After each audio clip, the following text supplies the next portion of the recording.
I therefore call to order to our full council meeting 834.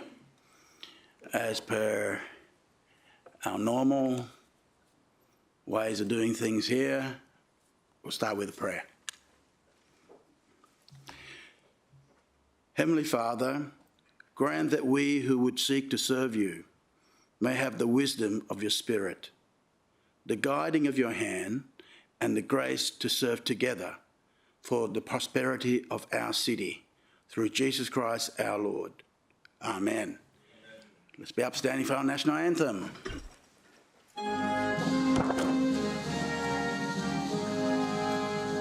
Australians all let us rejoice, for we are one and free.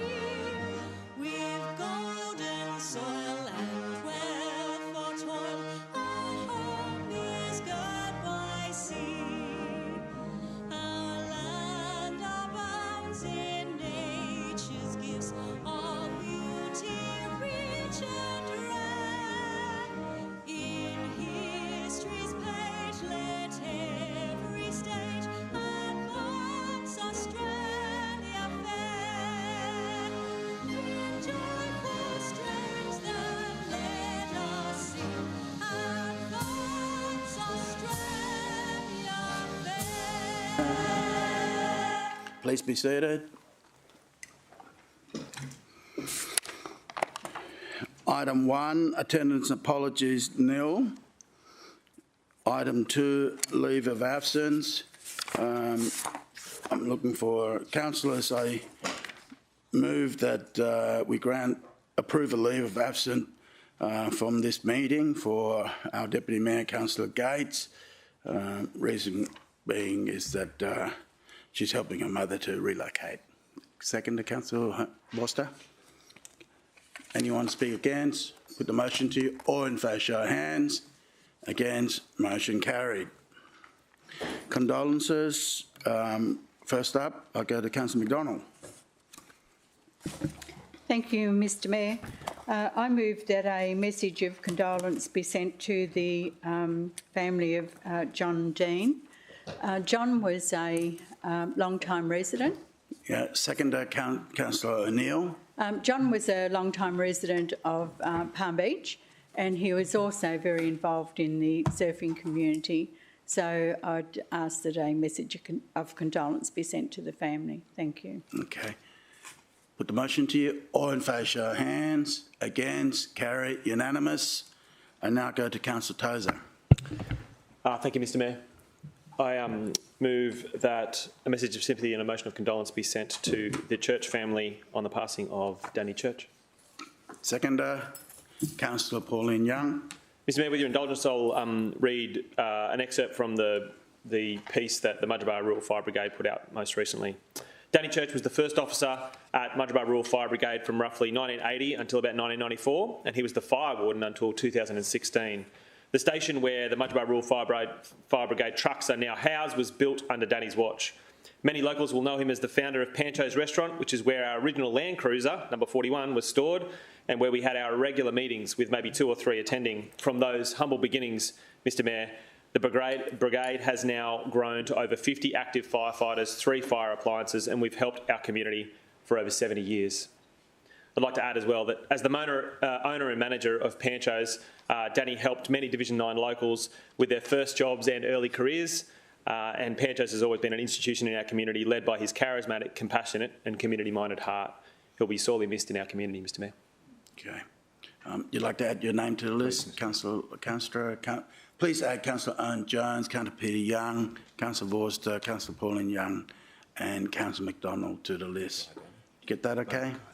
Okay, good. Councillors, put motion to you. All in favour, show of hands. Against, motion carried, unanimous. Councillor Tozer, please continue. Thank you, Mr Mayor. I will also move that a motion of condolence be passed on to the Hinton family. A message of sympathy and a motion of condolence on the passing of Mr Simon Hinton. Second, Councillor Owen Jones. Mr Mayor, I'm going to do the same again. Mudgeeraba Athletics put a post out recently and I'd like to read that out of respect for them. This was a few weeks before Simon died. Our good friend Simon Hinton had a serious health issue sneak up on him earlier this year. After what was initially believed to be complications from contracting COVID-19, Simon's symptoms were investigated further by his doctor, and it was soon discovered that Simon had a mass in his brain, which was immediately followed by doctor's orders to not work or drive. Fast forward almost 6 months, and Simon underwent a biopsy and was diagnosed with an aggressive form of brain cancer.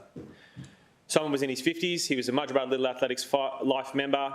He was been a volunteer at the club for 16 years. He was the president for about a decade, had regular involvement at regional and state level in the world of Little Athletics Queensland. He was highly respected, Mr Mayor, and loved within the Little Athletics community, both in Mudgeeraba and further afield. He was an all-round good human who gave so much to so many. I know he would want me to pass on as well just a health check, particularly for men. This is a guy in his 50s who was diagnosed with brain cancer, and it was a real surprise to him. And right now the federal government has offered some 45 to 49-year-old health assessments, and it's subsidised by the federal government. So if you go into your GP, they'll do a bunch of tests. It's a comprehensive assessment of tests and examinations to determine your risk of chronic disease. It also helps can help you make healthy lifestyle changes to prevent or delay your risk of disease. Simon was taken too soon from us. He was a wonderful volunteer at Mudgeeraba Little Athletics and Little Athletics across Queensland. But I hope that as we remember him, we also just duck into our doctor and get a health assessment if we're in that risk space. And even if we don't feel like we do have risk, get a checkup. Yeah, he'll be sorely missed in our community. Councillor Jones, you'll be added. Councillor Jones be added to condolences. All right. All in favour, show of hands. Against, carry, unanimous. Back to you, Councillor Tozer. Thank you, Mr Mayor. It's been a rough couple of weeks.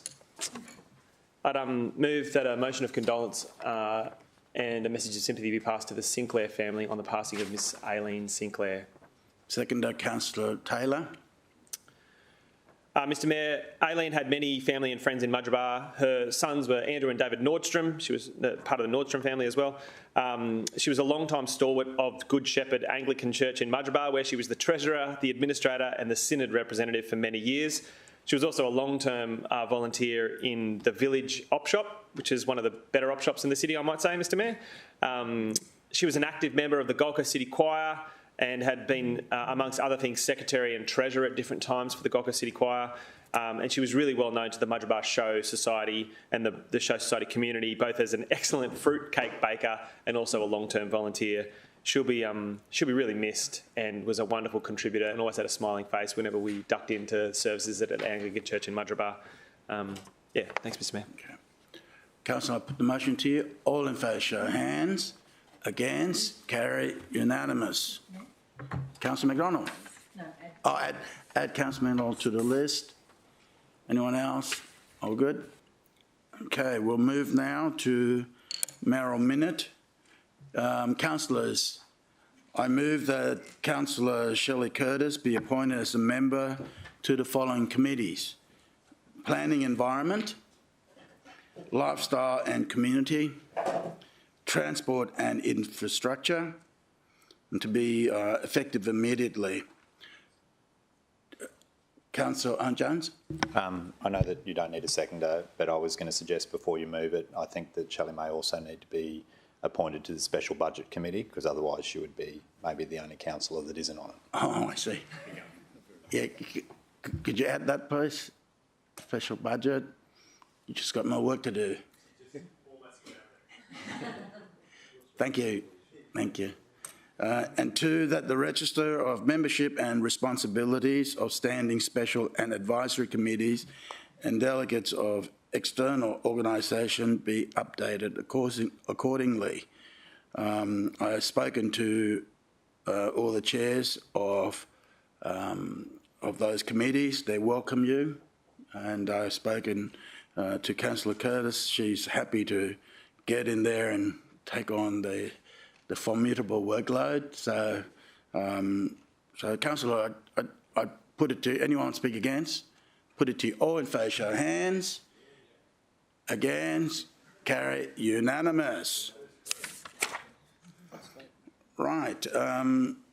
Mayoral Minute number 2, that a report be brought back to Council before adoption of 2024-25 budget, so the design funding for the Coomera Road network can be considered.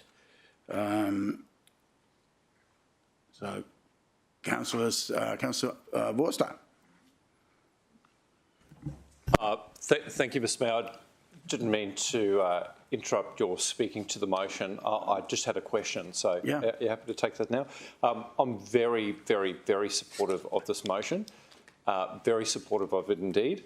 That being said, Council has resolved through successive budgets to deliver a Bar City Lakes equivalent and a Robina Town Centre Gateway study.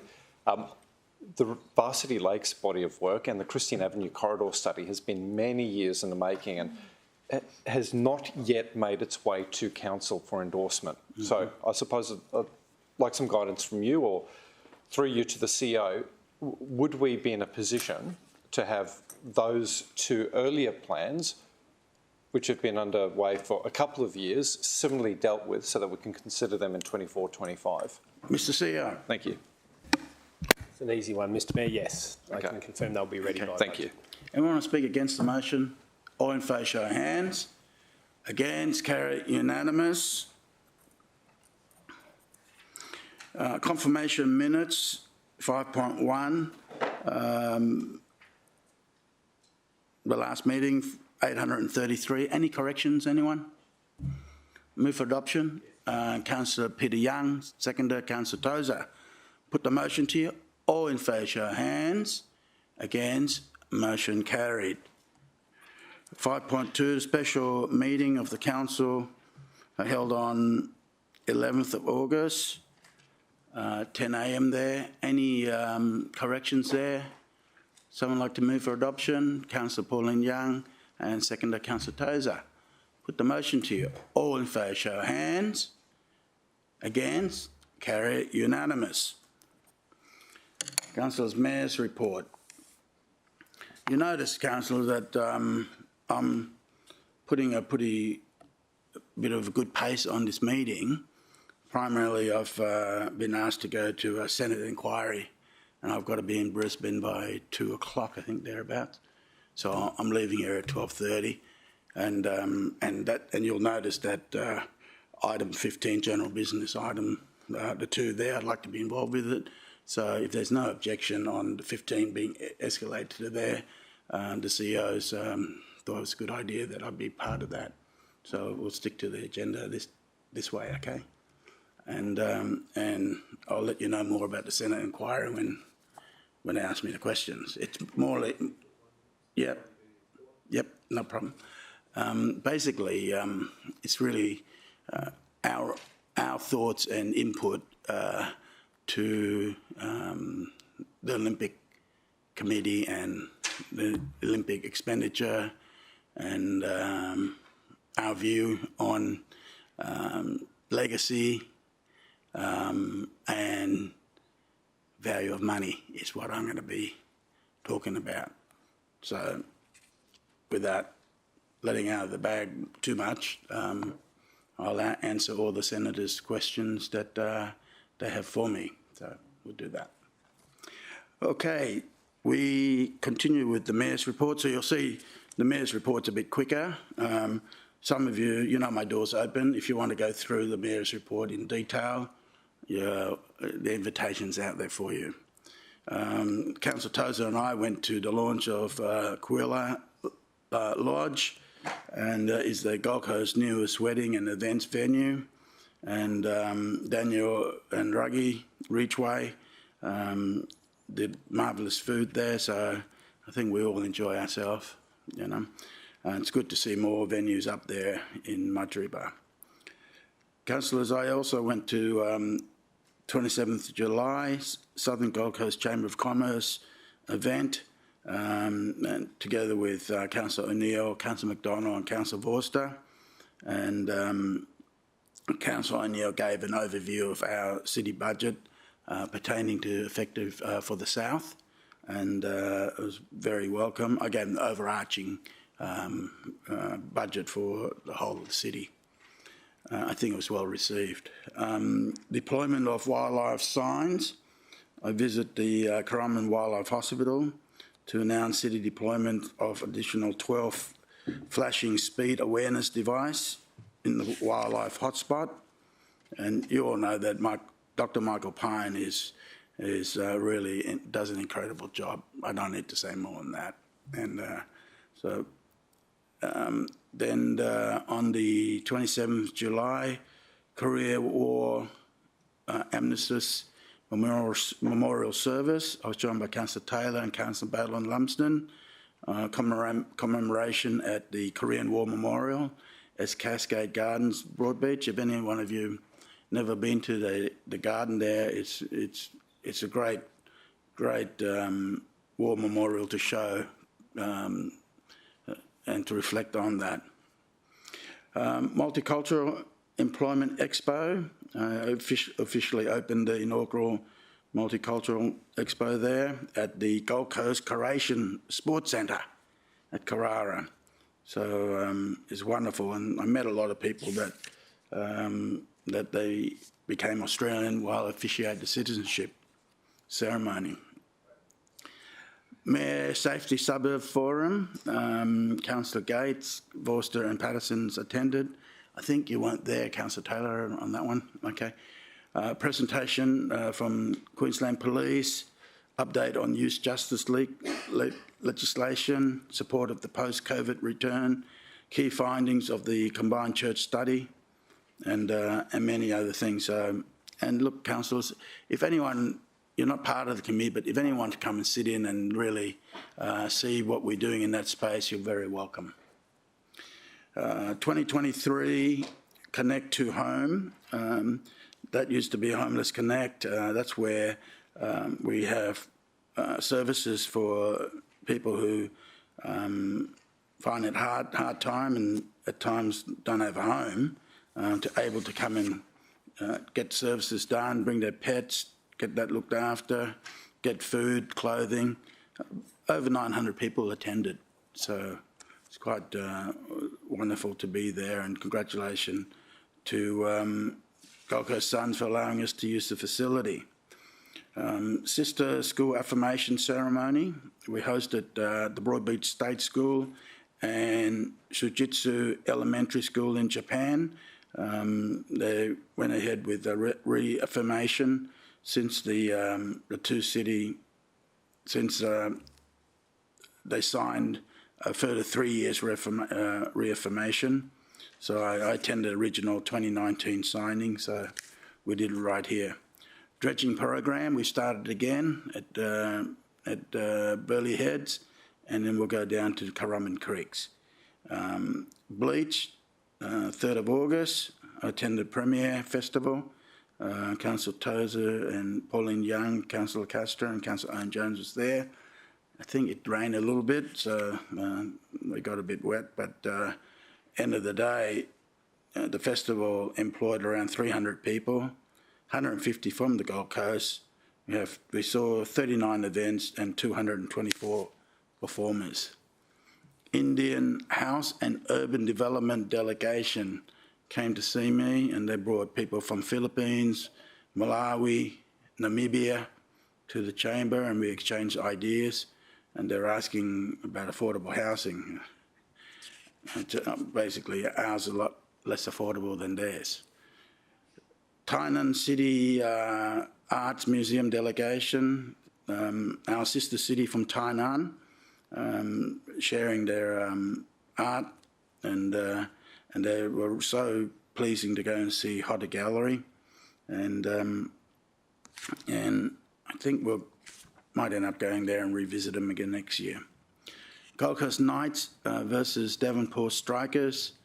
I was there. The result was 1-0. So I'm not sure if they want. I think they're in the final 8. So quite a good result. Gold Coast Student Hubs already 6-year anniversary, and since the 6 years we've had 65,000 student visit, 130 nationalities, studying in over 110 educational institutions, and 2,000 private support sessions. So it's a great place to to go to when you're a new international student in our city. Small business friendly council program charter. Our CEO and I attended the Gold Coast Health and Knowledge Precinct, and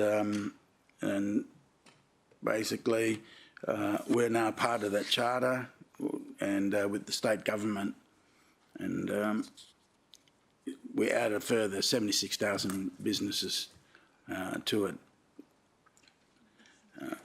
The charter was a way of reaffirming our commitment to Gold Coast small businesses and working collaboration to improve the environment they operate in. Next one, an appointment of Councillor Shelley Curtis. I think we're all here, and congratulations again, Councillor Curtis. Meeting with GoPio, and they've had quite a few new people involved. It stands for Global Organisation of People of India Origin, and I met with President Pradip, Vice President, Assistant Treasurer, Culture Coordinator, and they want to grow their community events to reach 10,000 people. I said, yeah, let's do it.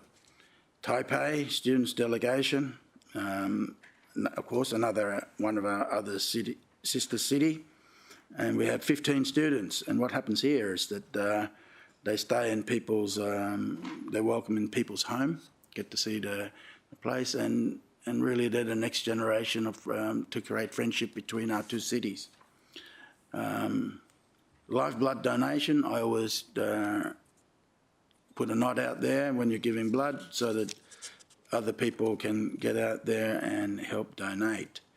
Pacific Air Show, our inaugural Pacific Air Show. What did you say, Councillor Patterson? I want to quote. Everyone's still on a high. Ah, that's good. Did you hear that, Councillor Forster?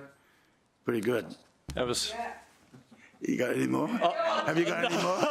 No, I was going to come up with something, but I'd just be winging it. So you decide not to, right?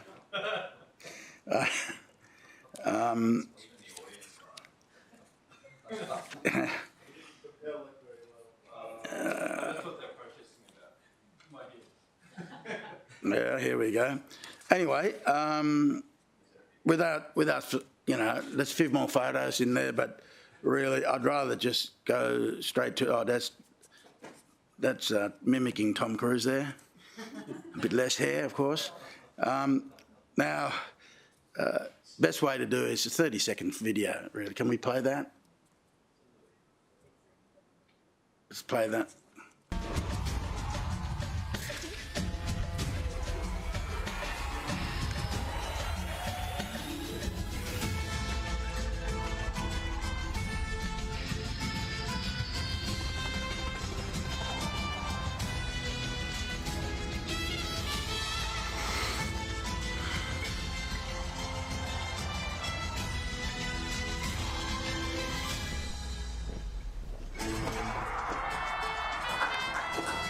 Yeah. Well, Councillor, the way I look at it, we nailed it when we put our hands up to have a crack at that, and we've got another 4 years of the air show, and I believe Kevin Elliott is going to put on even more spectacular aircrafts. One quick note: light rail. They instead of 7 minutes like normally frequency, they took it to 3 minutes and more car. So what we're getting at is that passenger increase of 74%. So the capability of doing that, and that they moved about 167,000 people for that event. And I asked Phil Munford the question: look, next year's going to be more people. Is there more capacity? They said, yeah, they can increase it even further. So that'll be one of the things that we'll be asking. Next one, yacht deck opening. It's the old Fisherman's Wharf. They refurbed it, so it's open for a short period, 12 months. And Councillor, I move that Mayor's report be welcome and noted. Oh, look at that. Oh, that was welcome. Put the motion to you. All in favour, show of hands. Against? Carried. Unanimous. Oh, can you second it, someone? Councillor Vorster? Okay, let's vote it again. All in favour, show of hands. Councillor Hamill, good. Against? Carried. Unanimous. Clarification, members, nil. Business arising from the minutes, nil. Presentations. Councillor Vorster. Thank you very much, Mr Mayor. Mindful of your deadline, I will be brief. Two of the Gold Coast's newest premier community facilities were recognised at the very prestigious Industry Award Night in Brisbane last month. At the Parks and Leisure Australia Queensland Regional Awards, we had an opportunity to recognise the Pimpamar Sports Hub, which was named the Community Facility of the Year, and the Broadwater Parklands, which was named the Best Play Space. And quietly, I love that last one in particular. The Broadwater Parklands Peninsula Playground also won the People's Choice Award and the Play Space Award at the Australian Institute of Landscape Architect Queensland Award celebrations. Both projects will be considered, this is pretty exciting, for the national awards, which will be held later this year. I'd like to congratulate the city officers for their commitment to the delivery of these projects, but also their ongoing upkeep and service delivery, because weekend after weekend, these places cop a beating from all those tiny little feet, but they look great come Monday morning. Well done to our officers.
Councillors, now we go to the weather.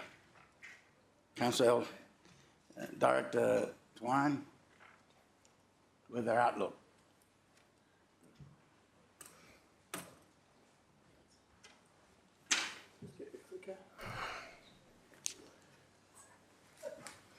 No clicker, we'll just do. Every weather person needs a good pointer. Thank you. Well, good morning, Mr Mayor. Good morning, councillors. This is a brief presentation, really following on from a presentation that we had at the last local disaster management group by our meteorologist. I'd like to acknowledge Anthony Cornelis from Weatherwatch for this information. But just start, councillors, by giving you an overview of the activities in the new Disaster and Emergency Management Centre since it was opened since the 15th of May. So the facility has been very well used. You can see on the left-hand side a series of activations and exercises, so getting well used towards its full potential. On the right-hand side, a series of internal city events, so we now have capacity in there to host some of the larger events, particularly in facilities like the picture on the right-hand side there of the local disaster management group meeting room. We've had some external events as well, and as you know, this facility was partially funded by the state and federal government, so we've had some visitors coming in, particularly from the state, and having meetings regarding that broader community of disaster and emergency management. And this is really important to us, Mr Mayor, because this allows us to build those relationships and make sure that they are rock solid in time of need for the city. So as you can see, a wide range of different types of activities being used in this new centre that we frankly haven't seen before in the old centre. Apart from that, we've had a lot of interest from a lot of professional agencies in disaster and emergency management, and they've been very keen to have a look through the facility and assess its capability. And you can see there some stellar groups, as well as some of our surrounding local authorities, very keen on seeing how we can work in times of regional disaster and emergency management. And Mr Mayor, I'm pleased to say that we now have the capability of the transport and main roads feed into the building. We've also now got capability for assessing the entire state emergency management situation readiness, and we'll shortly have the national picture as well, which has been quite unprecedented. So in terms of the weather outlook, the information provided to us is really around, you'll hear a lot about El Nino coming. So the Bureau of Meteorology are basically saying we're on alert status, and I've explained that here by what that actually means. So in the past, the following criteria have really defined what an El Nino event is. And 70% of the time, if all of these criteria have been met, that El Nino actually occurs. Now, we currently have 3 of the 4. So 1, 3 and 4 are currently active at the moment. To explain that a little further, what is an El Nino? It's a reversal of what we've had for the last 3 years, the La Nina, where we've had more rain dumped on the east coast. So these are going to be hotter and drier conditions. It's all about, there's a lot of technical information behind here about sea temperatures and air pressure differences between Tahiti and Darwin, how it's measured. It's called the Southern Oscillation Index. What it really means is this, that we're going to have a warmer outlook and a drier outlook for the next few months. So for us, we are particularly concerned now about increased risk of bushfires and increased risk of heatwave in the community. So that's where our focus will be in exercises for the next few months, Mr Mayor. So these rainfall and temperature pictures here show that we're likely to have less rainfall and higher temperatures. The soil moisture trend, which is really important when we look at bushfires, there's still some soil moisture around from the rain that we've had, but that will decrease as we have less rain. So this is the snapshot, this is the final slide. The temperature, well, it'll be above average maximums with a higher potential for heat waves. That particularly concerns us. In terms of rainfall, it'll be below average rainfall, but possibly not well below average, and that's what we're hoping for. In terms of thunderstorms, less number of storms, but they will be, I guess, a stronger event when they occur. Bushfire, above average bushfire threats. And cyclone, if there's any good news in this, Mr Mayor, it's that it's a slightly less positive outlook for cyclones. So I just thought it was timely to give you that outlook. As time progresses and we get closer into full summer, there will be more information provided by the Bureau about what this outlook actually seems to be. Thank you. Thank you. Councillor, really is to let you know that you'll see the increase of backburning so that we can get ready for it. I know there was some commentary on radio and that going, too much smoke, there, fires are here already. It's not, we're getting ready and burning up the fuel that's been built up. So if your community asking you a question regarding the smoke and all that, and it's because we're getting ready for that. Councillor Patterson. Thank you, Mr Mayor. Through you to the CEO. So when we had the really heavy rainfall, we had quite a lot of issues with our mowing contracts and being able to keep up. I'm wondering if we kind of have the reverse issue, have we got the flexibility with our mowing contracts to request that they, you know, like do things like leave the fine cuttings on the ground as mulch rather than taking it all away? Because they're quite... Okay, so I'm just curious about that because it did create one big set of problems having the rain, and have we considered what that means now if we're going to have dry? Mr. CEO, do you want to Ask the Director. pass it on to the Director? Thank you, Mr Mayor. Thank you for the question. So we do leave the cuttings on the ground, they aren't removed, and we do have the ability to vary the contract. So quite commonly, if it's a wetter year, we'll have another rotation. If it's a dry year, we can reduce those rotations. Okay. Right, thank you, Director. So we go conflicts of declaration, 10.1, Councillor Peter Young. Thank you, Mr Mayor. A matter came to my attention a couple of weeks ago from a resident who has a small company. They operate a nature-based education business in Guanaba, in a paddock basically, and there's been a complaint made about them. And normally I would seek to make representations and meet with that owner and meet with council officers, and I'm seeking consent now to do that because the owner's husband is a fellow member of the Guanaba Rural Fire Brigade, so I'm a mate of his. We're not personal friends as such, and he also conducts work for me on my property. He's paid a commercial rate, and so it's not a declarable conflict, but I believe that it is a matter that should be brought to the attention of council. I'm seeking council's consent for me to be able to undertake discussions with council officers and with the owner of the nature-based education facility. Okay. Right, councillors, we'll need a procedural motion, whether we allow Councillor Peter Young to participate or not.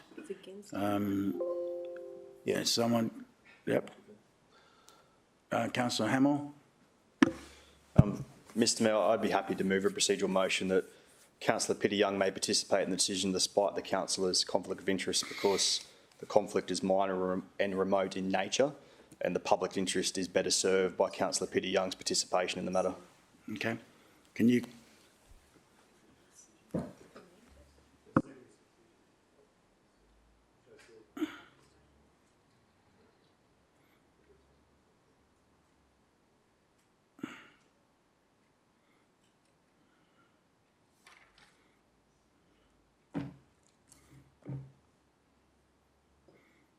Okay, seconder is Councillor Tozer.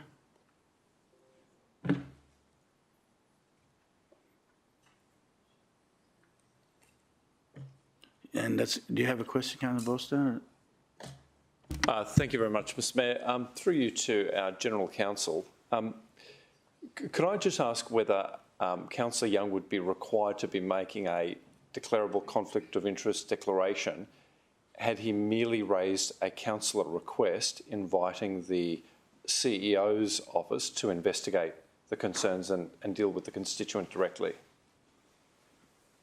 Go ahead. Through the Chair, declaration would not have been required, but at all times, as you're aware, councillors can make voluntary declarations, and if they do so, they're treated as declarable conflicts of interest. Thank you, Mr Mayor.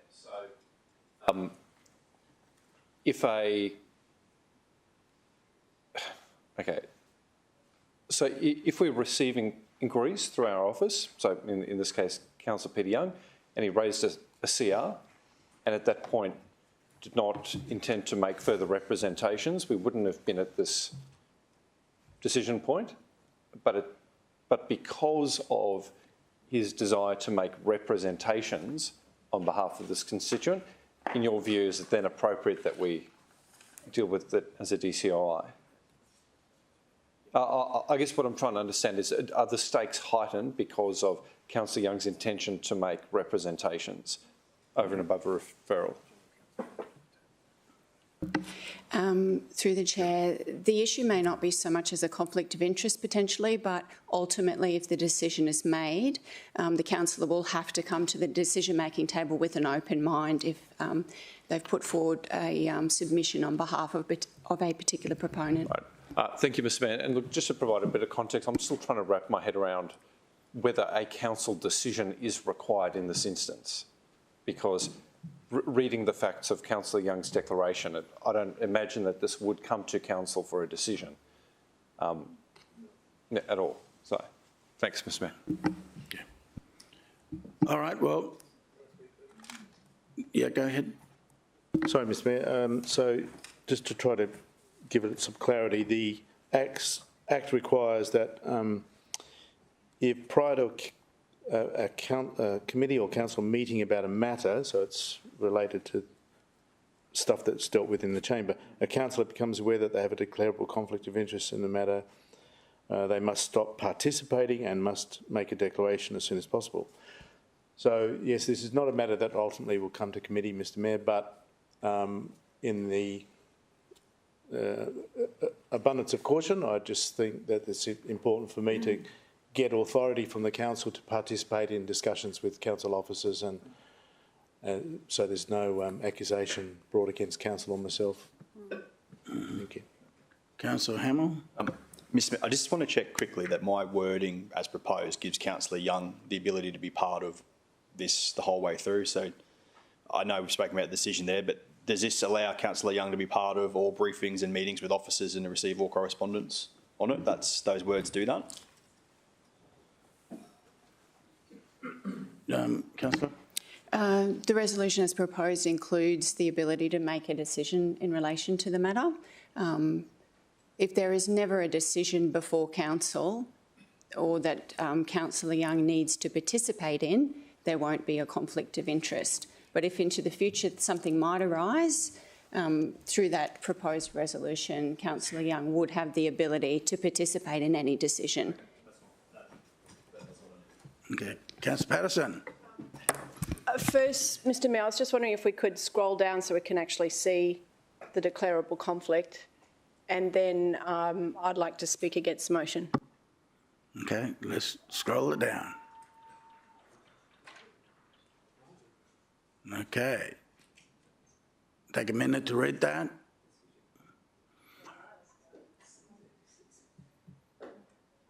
Sorry, I have absolutely no doubt. No, wait. Oh, sorry, we're not doing that now? No, Yeah, I just haven't reading asked. through. Have you read Sorry, I thought you were, sorry, my apologies. No, I just said, have you read that? And now I'll be asking the motion mover to speak for it if he wished. I'm happy to leave the close of the meeting, Mr Mayor. Okay. Then, Councillor Patterson, you wish to speak against?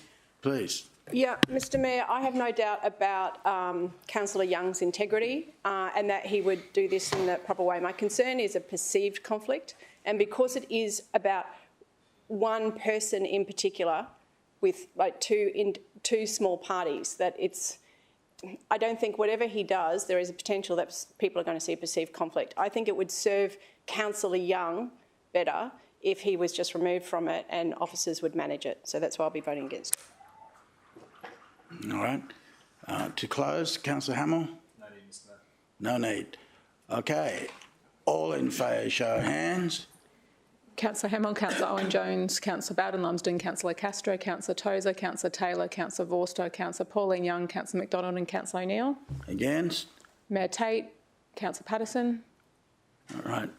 And Councillor Peter Young did not vote, and the motion carried. Mr Mayor, I think that there was a division called, but I don't think Councillor Curtis voted. So. And Councillor Curtis did not vote. Curtis. No, did not vote, it's not abstain. All right. Councillor Vorster. Thank you very much, Mr Mayor. It was interesting to me seeing how this debate unfolded. I have a matter probably a little bit more remote than Councillor Young's.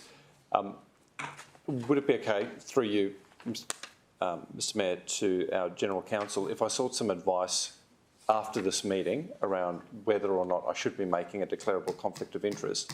I'm just mindful of the section of the Act or regulation that Councillor Young raised requiring us to act at the earliest opportunity.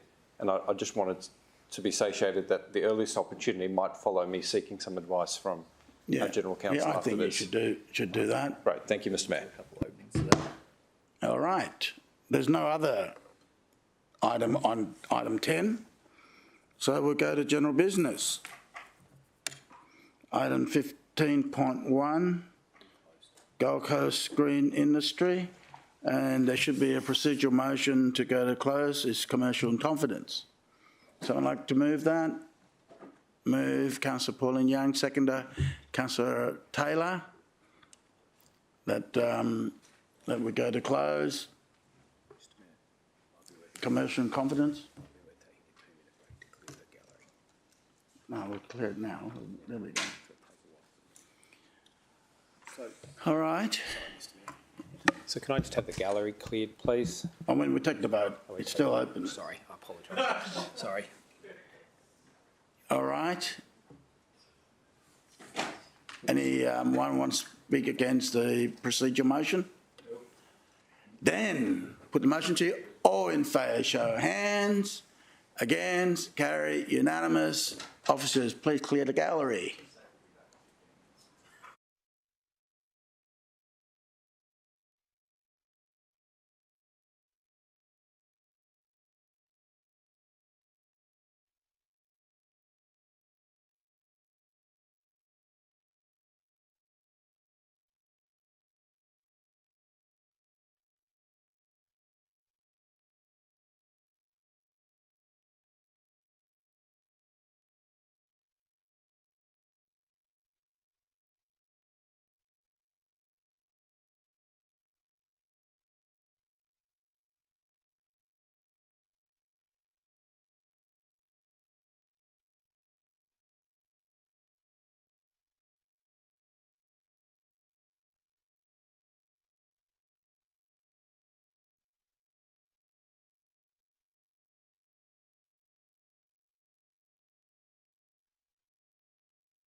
on. Officers, you can let the gallery back in for a minute.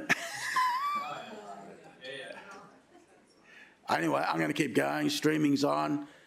They're welcome to come back in the gallery. Anyhow, Councillor Jones, you've moved the recommendation as we see on the screen. Would you like to speak on that? Mr Mayor, I just want to say thank you to the officers for dealing with a particularly, it's been a very strategic decision that the city's made to effectively give up what was originally proposed to be as sporting fields and the like, and look at focusing on whether or not we can build even more of a busy industry than what we have at the moment in the screen. And this is the first steps. I think it's pretty exciting, and so I'd just like to thank the officers and your office and yourself, Mr Mayor, for championing this. I think it's actually, as the city broadens the number of places where people can work, this has the potential to double what we already do at Oxenford and everywhere else in the city. So I think it's pretty exciting times. Okay. Speak against the motion, anyone? Councillor Peter Young, can you offer Councillor Peter Young to close? Yeah. Would you like to close on that? Oh, thanks. Thanks, Mr Mayor. I haven't prepared anything, but it is obviously a very interesting and exciting proposal that's moving along well.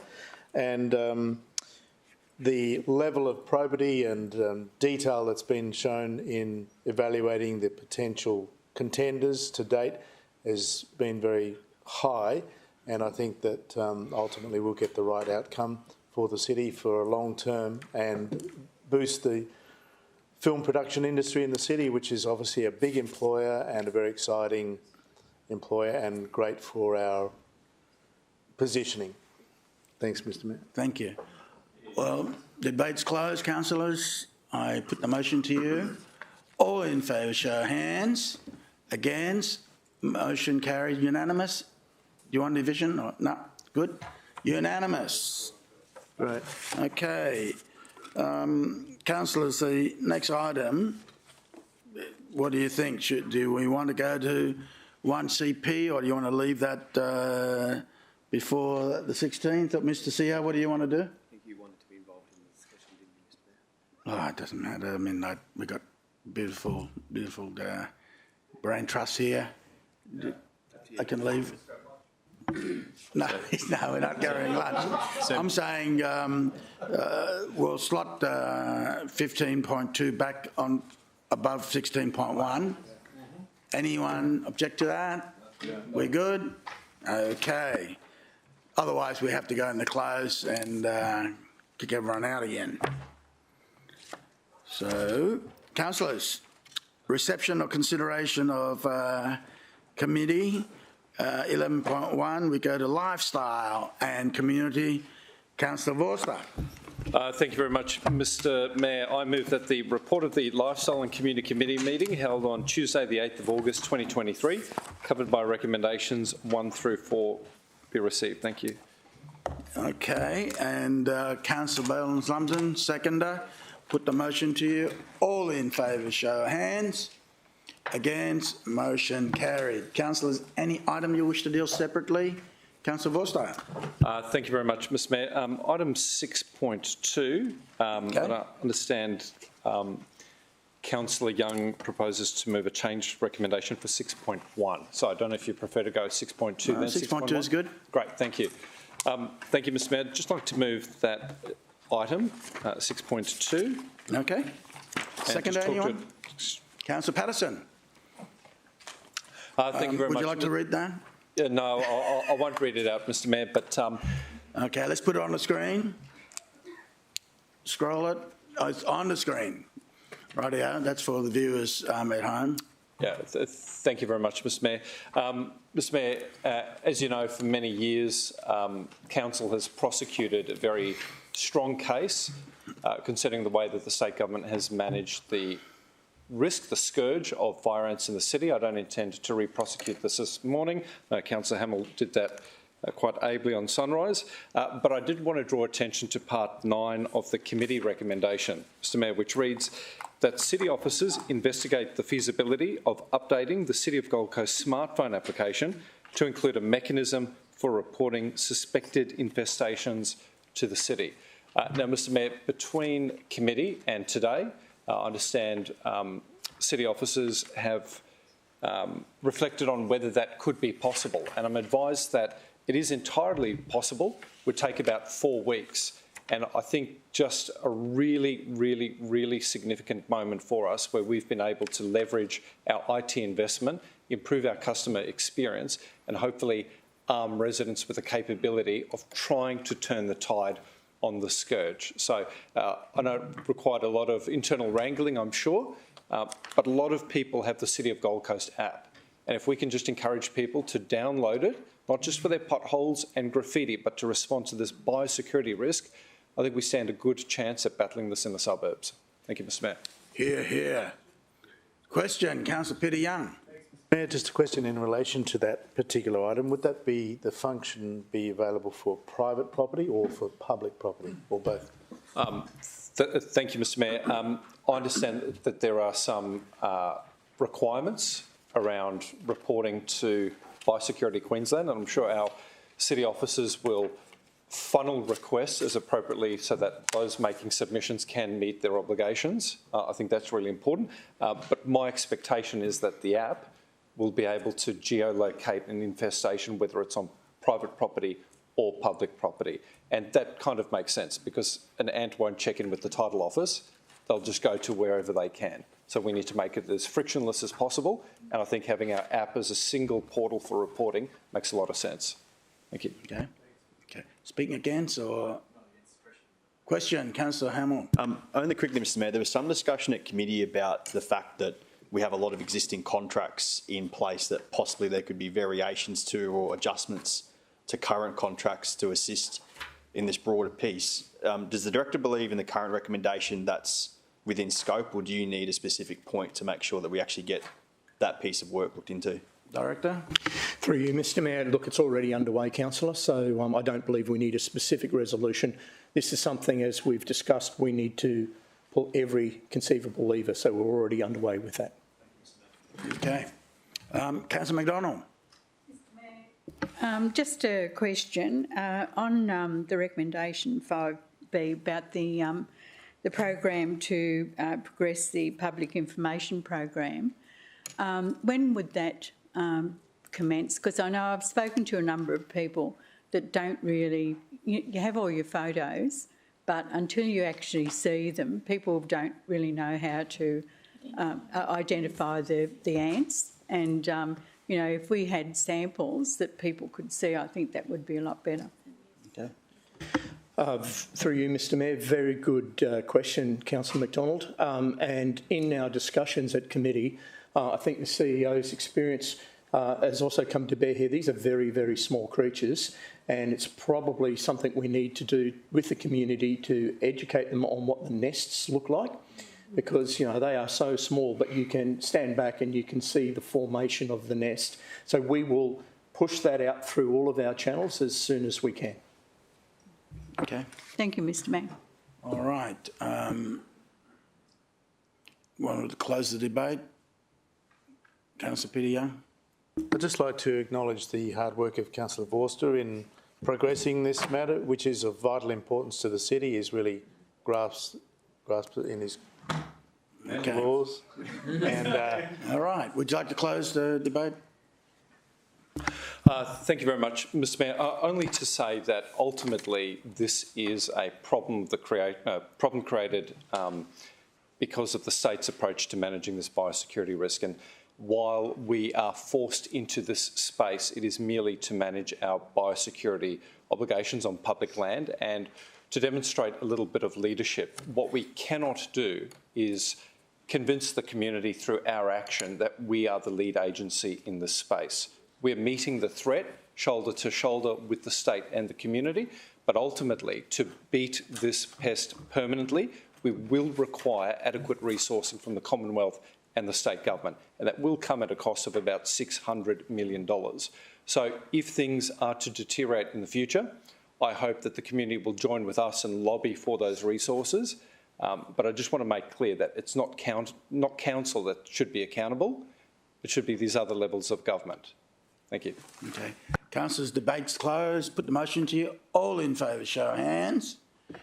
Against? Carry unanimous. Councillor Owen Jones. Thank you, Mr Mayor. It's just in regards to 6.1 and a changed recommendation from committee. Okay. So, Mr Mayor, there has been a fair few emails that have floated into the Minutes Secretary today, but I think we have finally settled on something. And I might just go through it one item at a time because it's changed quite substantially from the committee recommendation, but it probably loops back to the original officer's recommendation in part. Okay. So, did you put the text in there? Okay. So, Mr Mayor, one is self-explanatory.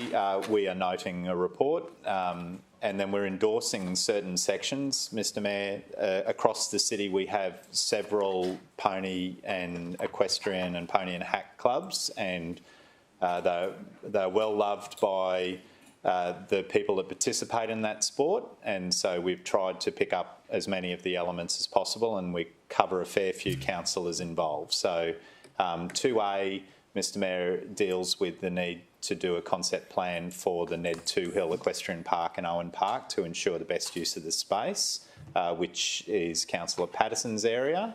The Mudgeeraba Pony and Hack developed a consolidated facility plan for the whole of the Mudgeeraba Showground site to identify the best use for all current and potential user groups, which is Councillor Tozer's area, and I think that that's where we landed on at committee. C is the Tallabudra Pony Club complete a hydraulic assessment for the site. D was the original one of the original recommendations. We're going to remove D in its entirety, Mr Mayor, because we've dealt with that separately. And then D will become a new D, which picks up Councillor Peter Young's area in Nerang, and that's develop a facility upgrade and management and review the residents' access to the park. And the park, Kirkendale Park. So, so if we could have,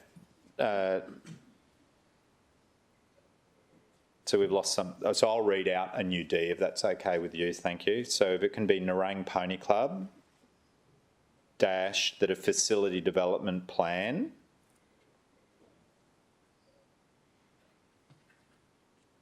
and asset management plan be developed for Kirkendale Park, as well as a review of resident access through the park.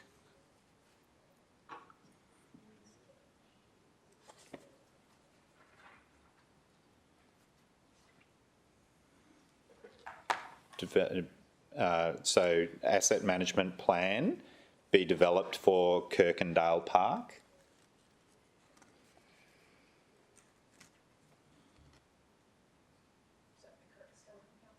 END.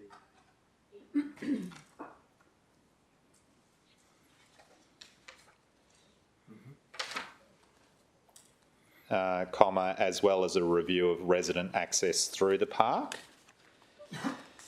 which picks up the words provided by Councillor Peter Young.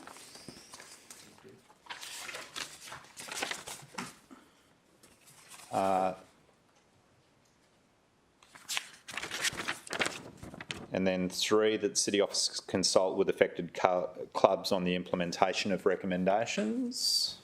4, that any future budget requests required to implement actions from the recommendations outlined in item 2 will be considered as part of the annual budget process. 5, that and this is important, Mr Mayor, that the Oxenford Pony Club's lease is renewed for a further 5-year period at Charlie's Crossing Park. And then, Mr Mayor, 6, we go away from ponies and equestrian and just deal with the Oxenford Men's Shed, and they were the original words. If I could just have the alternate words, please. And then if I get a seconder, Mr Mayor, I'm happy to speak to all of that. Second.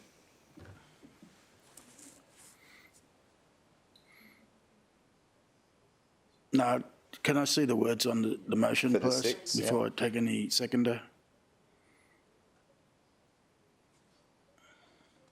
And would you like me to read through the words for 6, Mr Mayor? Yes, please. Yeah, so that the Oxenford Men's Shed commence negotiations with the city to allow for leasing of a new site at Oxenford Sports Park, that the new area be sufficient to allow for the first stage of a new replacement building to be progressed, ancillary land for container storage and community garden, and provide an area to build stage 2 in the future.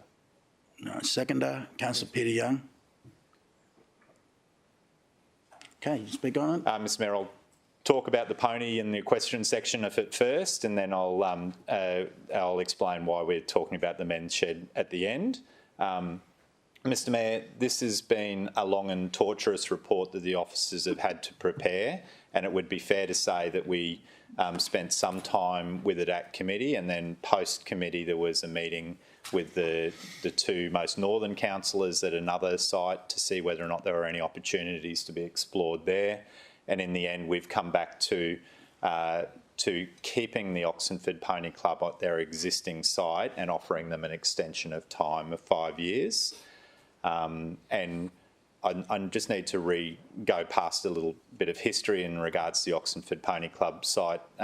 Firstly, they were moved to Charlie's Crossing Park in 2012-13, something like that. They were moved from the original Oxenford Sports Park, and they were put on the side of the Coomera River, and it was to have been their forever home.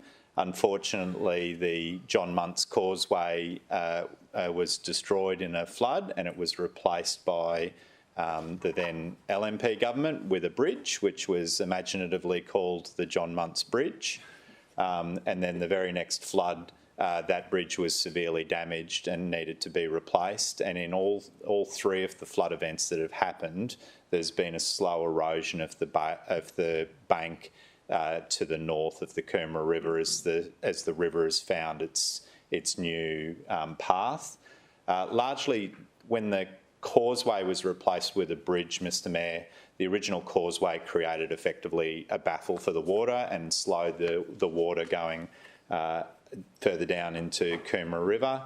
When the bridge appeared, it basically acted as a funnel which sucked the embankment to the side. The Charlie's Crossing field was effectively millennia of deposited flood soil over an extended period of time. There's been an enormous amount of sand mining and rock mining that's happened in the Coomera River at that area, and so the embankment continues to move. And Mr Mayor, one of the original reasons why we had this horse and sports assessment report was we actually thought that we'd found the answer for the only Oxenford Pony Club with the city's purchase of the Stewart land 18 months ago. But there was an inspection of there by the Pony Club, and it didn't quite work to what they were looking for. The officers had a valiant attempt to try to resolve the issue by proposing that the Oxenford Pony Club and the Nerang Pony Club effectively merge. Mr Mayor, that's always been difficult for the city to deal with in regards to the merging of clubs. So we generally provide a playing service and a right of use, and then the clubs are responsible for their administration. And we generally don't get involved in what I'm going to say is the politics of merging 2 clubs together. The Oxenford Pony Club has had 50 years history in the area, and even though it now sits in Councillor Gates's Division 3 area, they're quite proud of their tradition. And so the solution of moving to the Stewart's land didn't work. Councillor Gates inspected the Dave Arbin site with Councillor Hamill, and the conclusion of that is effectively Councillor Gates is very happy with the idea of offering a further 5-year lease for the Oxenford Pony Club at their existing site. That does come with the complication of, without doubt, there will be another flood and there will be more erosion into the embankment. But Mr Mayor, as we know through earlier transport and infrastructure meetings, the cost of armouring that embankment went over some $5 or $6 million, which is clearly not economical for the city to do as well. So the nature of the riverbank there is effectively 2 metres high of alluvial soil, so it will continue to erode. But I think the message that Councillor Gates had heard loud and clear from the Oxenford Pony Club was that they were interested in staying on site and managing that erosion as it happened over time. There's been all sorts of discussions about the need for the embankment to be armoured, but effectively $6 million is an enormous capital impost for something that may very well not work.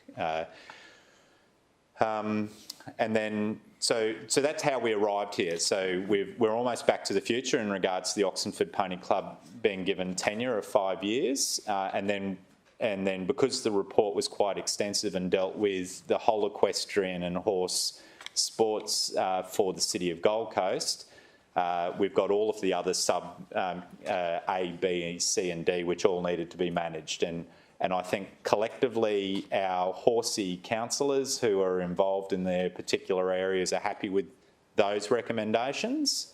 So I think that this, if adopted today, will largely bed down the horse and equestrian activities in the city for a good period of time, Mr Mayor. And then if I can just drop down to dealing with 6.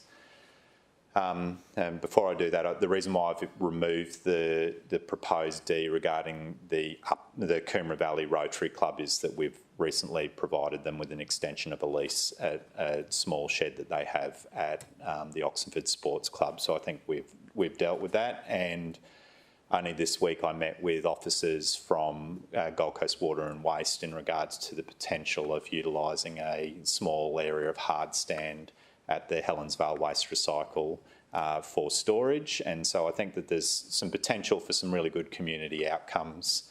So we no longer need that D.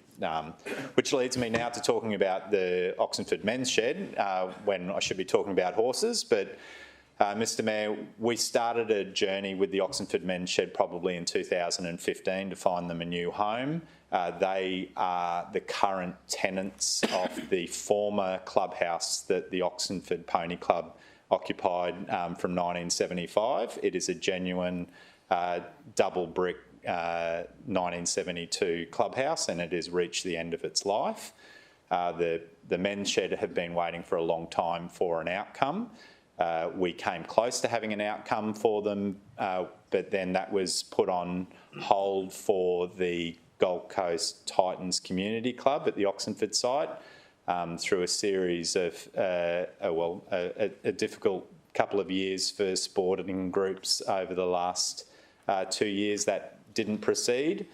And then the men's shed were actually part of the last recommendation in regards to Charlie's Crossing, because if we were going to move the Ponies Club off Charlie's Crossing to a new facility at Stewart's, we would be looking to use that facility at Charlie's Crossing for the men's shed. And so through no fault of their own, the men's shed have come in for a little criticism in the last month or so in regards to the officer's recommendation about them moving to the current home of the Oxenford Pony Club. That was really basically the city looking to maximise our assets. So 6 effectively gets us back to the future again with the men's shed, and it gives them, I think, hopefully some type of certainty that we will build them a new building and that it will be at the Oxenford Sports Club.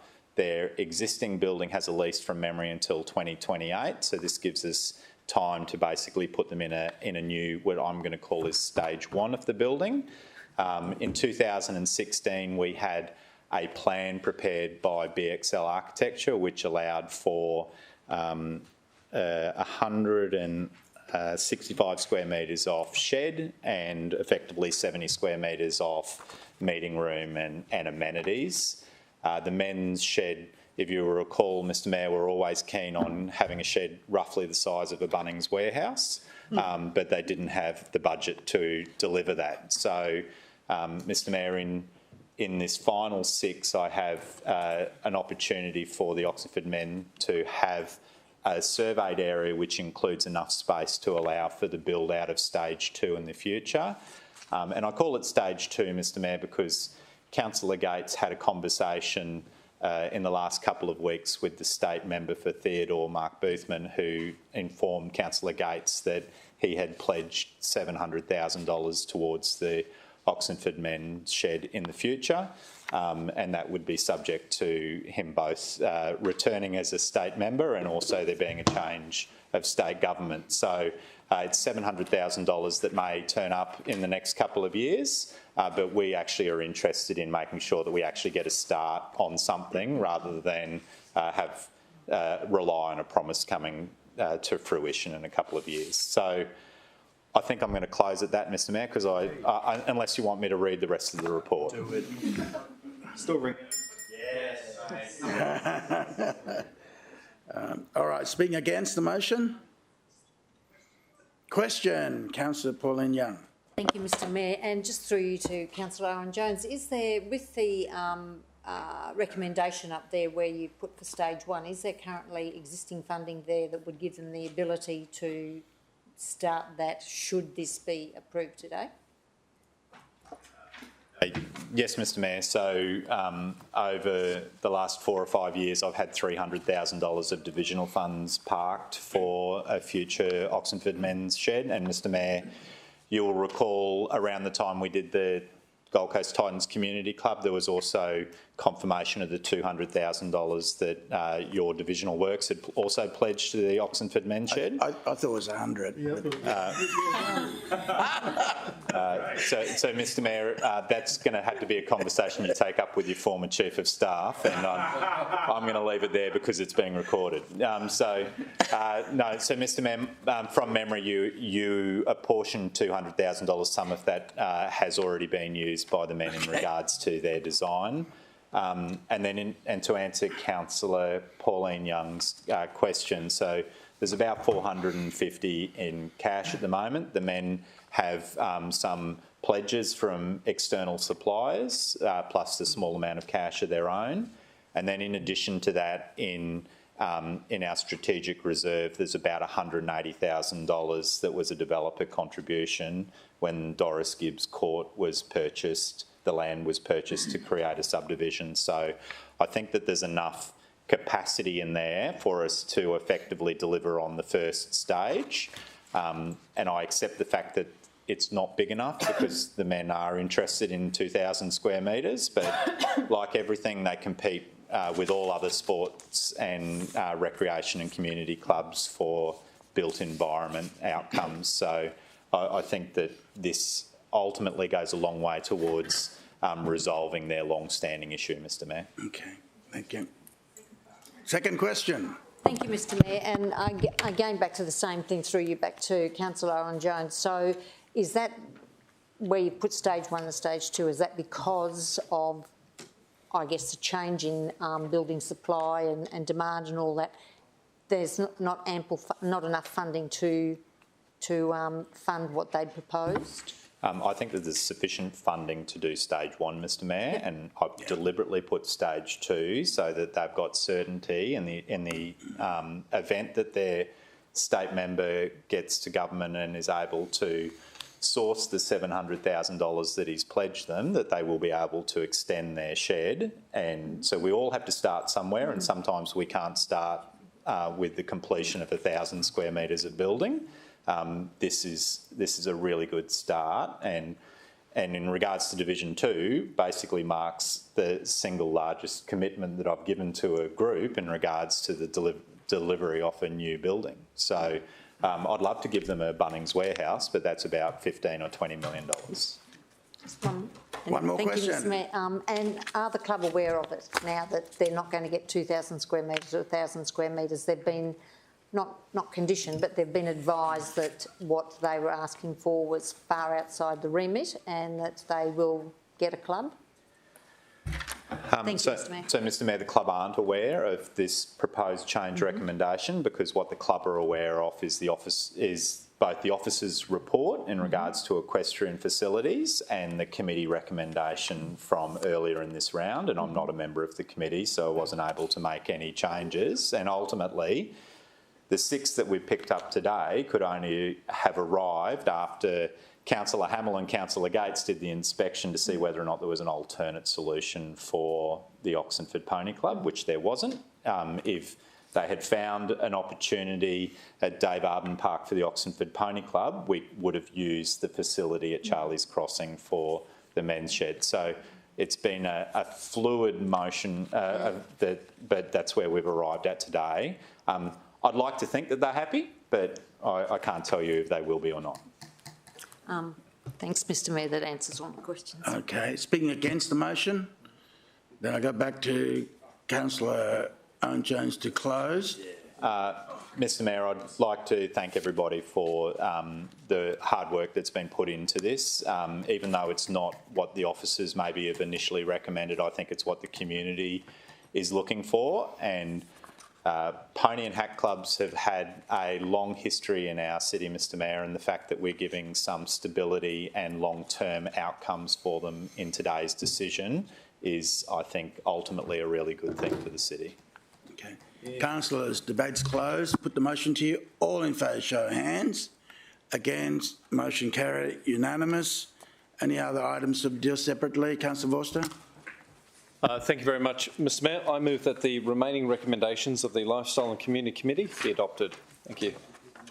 Seconder, Councillor Bowles-Lumsden. Got to throw that S in there. All in favour, show of hands. Against, motion carried. Councillors, thank you, Director. Councillors, I move a procedural motion that Councillor Vorster takes the chair as I go to Senate inquiry. Seconder, Councillor Patterson. Put the motion to you. All in favour, show of hands. Motion against, motion carried. Councillor Vorster, the chair is yours.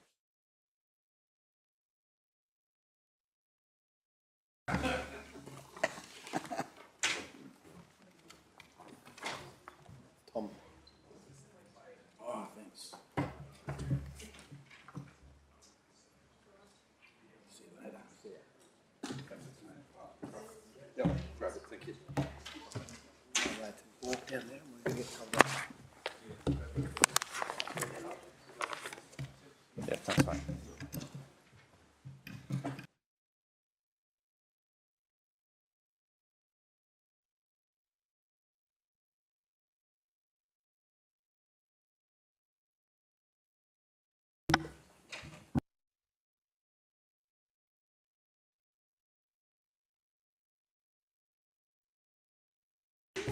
That's once.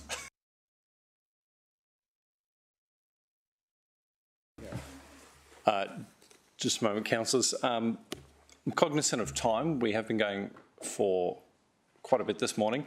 Did you have an appetite to deal with transport and infrastructure before the lunch break, or did you want to take half an hour now? Yep, ready to push on? All right, wonderful. All right, so 10 minutes away. All right, happy days. So we're moving to Transport and Infrastructure Committee. Councillor Pauline Young. And thank you through the chair, Miss. So I'm going to say, so I do it properly, is it acting? No, it's just chairman. Just chairman. Thank you. Councillor Vorster, I move that the report of the Transport and Infrastructure Committee meeting held on Tuesday the 8th of August 2023, covered by recommendations 1 to 8, be received. That's wonderful, thank you. And that's seconded by Councillor Taylor. I'll put that to a vote. All those in favour? All those against? That is carried. Councillors, any items you wish to deal with separately? We will at least 6.1 for the purposes of a declaration I need to make. And 6.2, Councillor Patterson. Councillors, you may recall from committee, I rose to make a declarable conflict of interest declaration. It was entirely voluntary, had to do with the fact that the very young petitioner is a friend of my son and a member of his rugby team. In an abundance of caution, I made this declaration but sought to participate in the decision on the basis that the interest is extremely minor and remote. There's no material conflict between the interests of the public and those of my son, certainly. It's arguable that this declaration has been voluntarily made and merely to address any perception of any issues. Councillors, did anyone have an appetite to move a procedural motion? Councillor Young. Thanks, Councillor. I note that the minutes don't record who the mover of the procedural motion was at committee. but I'm happy to move that same motion that you may participate in the decision despite your conflict of interest because it is remote and minor and the public interest is best served by Councillor Vorster participating in the matter. Thank you very much, Councillor Young. Do I have a seconder? Councillor Tozer. Councillors, any questions? Speakers against? No. I'll put that to a vote, noting that I will not be voting. All those in favour? Councillor Hamill, Councillor Owen-Jones, Councillor Curtis, Councillor Young, Councillor Patterson, Councillor Bowden-Lumsden, Councillor Castro, Councillor Tozer, Councillor Taylor, Councillor McDonald and Councillor O'Neill. All those against?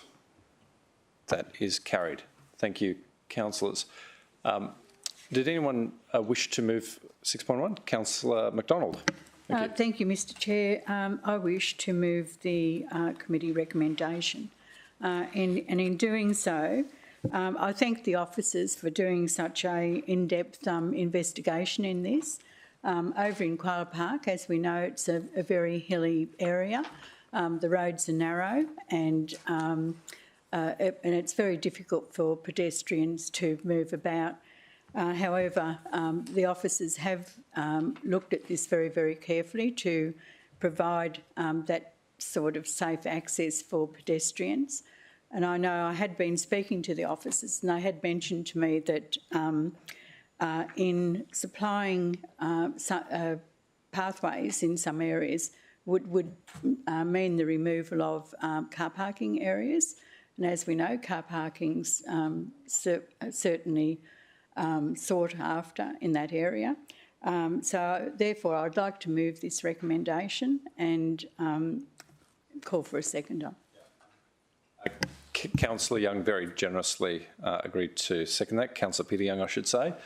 Councillor McDonald, would you like, now that we have a motion afoot, would you like to speak to it or are you happy? No further, thank you. Wonderful. Councillors, any questions on this item? No. Any speakers against?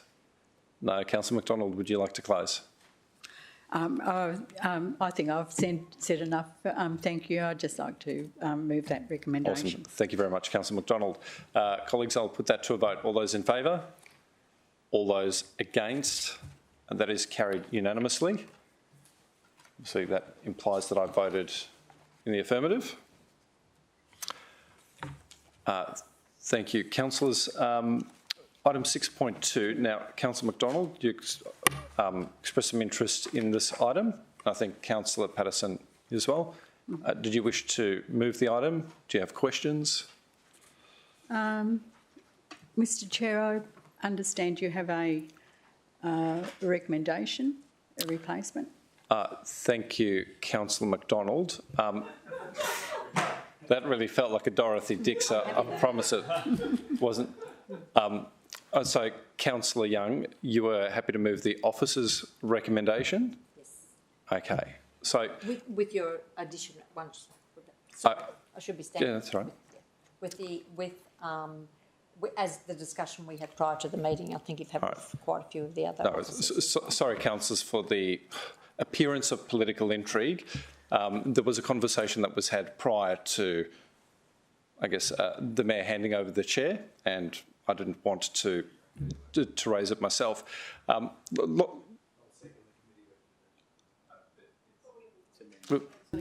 Yeah, so, right, so councillors, at committee, we had a recommendation that was carried. It was a divided vote, and it concerned, I think there was a lot of debate, not only on parking permit eligibility, but also potential loss of on-street car parking.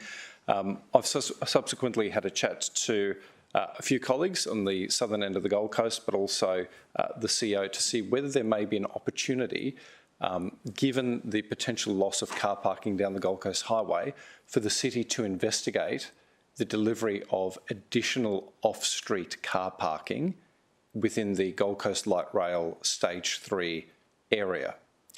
And what I've sent to the minute table a little bit earlier, to the Chamber support address, proposes to clarify points of community consultation, but also include that fourth new part, calling for city officers to go away and do the work of investigating future public off-street car parking. We'll bring that up on screen, and then Councillor Young, just have a read of that, see if you're happy to entertain moving that.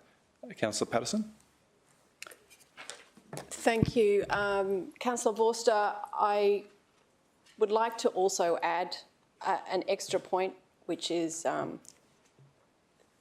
with Secretary at the moment regarding the parking permits. So if we could also add that in, that would be great. Sure. So I think what we'll do, Councillor Patterson, is we'll allow Councillor Young to move those words if she's happy. Councillor McDonald, are you happy to second that? Once we have a motion, then we can deal with your words, which I haven't yet seen as an amendment. Deal with the amendment. If it becomes the motion, great. If not, then we can progress. Importantly, it doesn't interfere with the work of carrying on with TAPS 4. So, Councillor Young. Councillor Vorster, more than happy to support that number 4 there, if we can have number 4 on the screen so that the councillors can see it, knowing that the conversation out there in general about the parking within the light rail stage 3 traffic area, and also noting that any delay to the processes will actually not benefit anyone going forward, but burden people within Division 12, knowing that once the light rail is actually activated, that we need to have these things in place so that residents feel reassured that they are going to have an opportunity to park near or at the front of their places going forward. So I think the officers have to do a lot of work here going forward. We have to look at the policy, the process of what we're looking to do. We know that takes an 18-month period. We also know that potentially at this stage the light rail is looking to be underway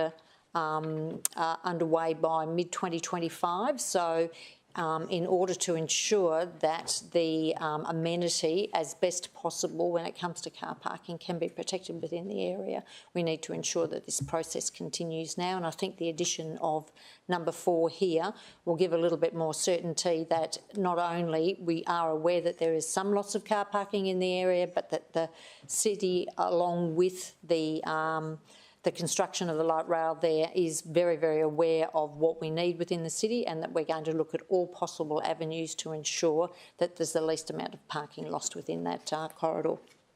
Thank you very much, Councillor Young. Councillors, any questions? And Councillor Patterson, if you've got those words read, it might be worth shooting them through. Councillor Tozer. Thank you, Mr Chair. I've noticed in the Council committee, which I watched after the fact, I wasn't able to attend, I'm not a member of that committee, that there was some conversation about the Mudgeerbar Showgrounds element, and as you would have discussed, there's there's lots of larger events happening at Mudgeerbar Showgrounds, and it kind of touches on the horse sport report where the Mudgeerbar Pony Hat Club has become the largest social and riding membership group, and they're running some major events in there. But it's important for the councillors to understand that with the Mudgeerbar Show Society, who manage the showgrounds and the surrounding precinct, have been working in concert with myself in relation to the plan for this area, and they have struck an agreement with the Church of Jesus Christ of Latter-day Saints, which is just over the road from them, has a large unoccupied piece of land for off-street car parking. And whilst that didn't form part of this report because it's effectively a private agreement between the Show Society and this church organisation, we should consider the elements that relate to the Mudgeerbar Showgrounds as having been managed internally and also supported by the Show Society because of their commitment to safe parking when we visit major events like the Mudgeerbar Show each year, that appears after COVID now to be growing. So you're happy with the form of words we have on screen? The words are great. I just wanted to add that context because it was. Yeah. I'll take it as a speech for. Councillors, any questions or words against? Councillor Owen-Jones. Debut. Yeah. Councillor Curtis. Chair, I just have a question in regards to the report being brought forward, if we have a timeline for the release of that report. Mr CEO. Sorry to play ping pong, but Director. Director. Thank you, Chair. So we are actually undergoing that work as part of the design process at the moment. So as we continue to work with the state government and the constructors, we look at these opportunities. So certainly that would be coming probably, I'm going to say, in the next 3 to 4 months. But obviously as construction happens, we will potentially look for other opportunities. So we can draft a report, but in terms of actually potentially looking at some longer term infrastructure needs, they will obviously have to go through a bit of a process where we actually have to do an estimate, and potentially those kind of things would come through potentially at next budget committee in terms of additional infrastructure. So we can do some short-term analysis, but ultimately it will take some time to get to a point where we can give you an idea about some of those longer-term options that may be available, which are different to the short-term ones we're doing, for example, at 3rd and 4th Avenue at the moment, where we can do very cheap options to look at how we change the parking ratios as well. Did you have a follow-up question, Councillor Curtis? No, thank you. Through the chair, thank you, Director. Awesome. Thank you. Councillor Young, and then I'll come to Councillor Patterson. Thanks. I just wanted to speak in favour of the motion. At committee, I voted against it. My concern there was about the Mudgeeraba show and us creating an impulse on them. So subsequently, I spoke with Councillor Tozer, and he informed me what he's informed the meeting today, and that's great outcome. And therefore, I'm able to support the motion. Thanks. Thank you very much, Councillor Young. I think we're landing in a better place than we had a committee. Absolutely. Councillor Patterson. Thank you, Councillor Vorster. So I also voted against this at committee, and I'm hoping that I can support this today. My concerns were regarding the Bundle Chevron Island traffic area and what is seen as inequities in our current parking permit eligibility criteria. So we have, if we could potentially add that word. Yeah, so you're proposing to move an amendment? So if we could get the words up on screen for the proposed amendment, and then we'll seek support from the floor for a seconder, which will then give you an opportunity to speak. That's just the number 5? Yep. Right. So is that a fresh set of words that we have? Actually, no, parking permit eligibility criteria, it should be after parking permit, that a review of the city traffic area parking permit eligibility criteria be undertaken.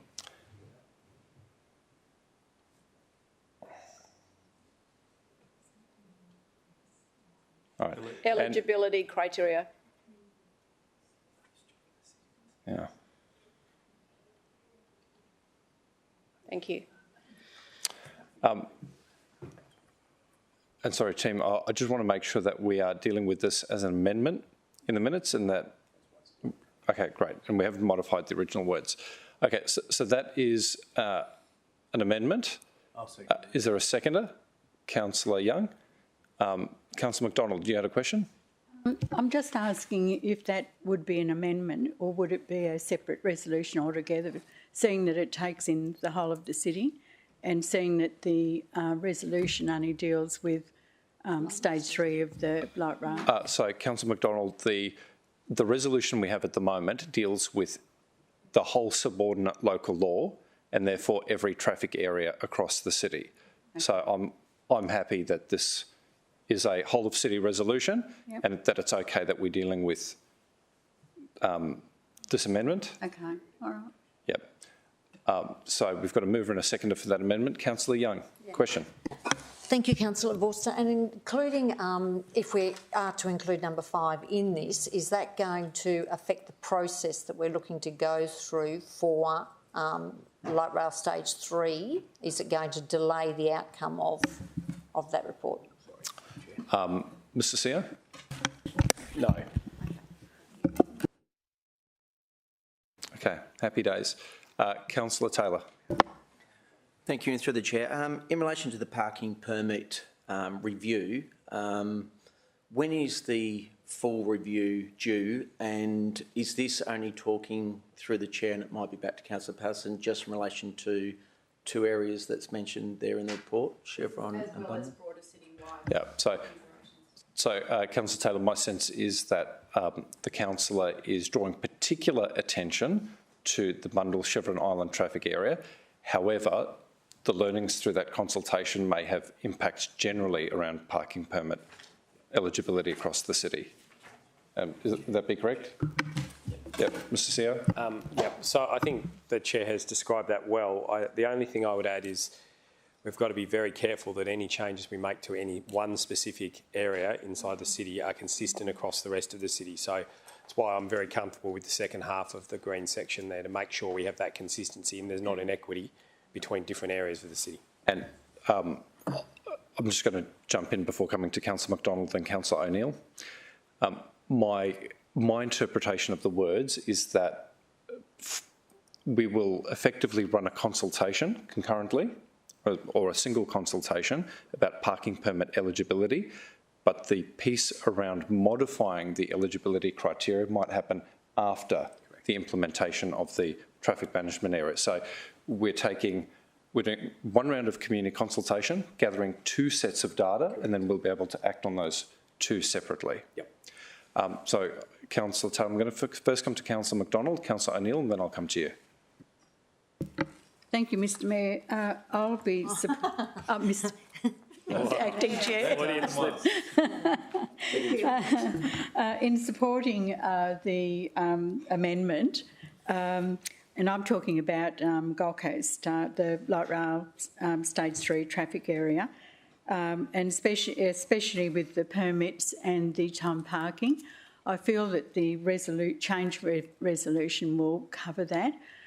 It's going to have far-reaching impacts, and I'm talking about Division 13 section between Christine Avenue and the Old Burleigh Theatre Arcade, and I would encourage the community around there to have a look at the proposed 3-hour parking area between Monday and Friday, and encourage people to really have a say. They've got an opportunity now to get in and have their say in regards to this. So I'd put a call out to the community to have a look at the map, have their say, and also it's very good that we'll be looking at the permit scheme because there's a lot of confusion out there about who is eligible for the permits, and I'd like to also say that permits don't guarantee a parking space. So, and that's very confusing out there in the community too. So I'm pleased that we're going down the track of having some in-depth public consultation, and they're the 2 areas that I'd say that the community will really have to have a look at. Thank you very much, Councillor McDonald. Councillor O'Neill. Thanks, Chair. And just through you probably to Councillor Patterson, your words are looking probably at freeing up the eligibility rather than tightening it, or the other way around? Councillor Patterson. My concern is the inequity of the criteria at the moment. I'll give you an example. In this area which is going to be proposed to be included along Regatta Parade, there's a lot of families that have invested in a large home to have their mature age children living there at home.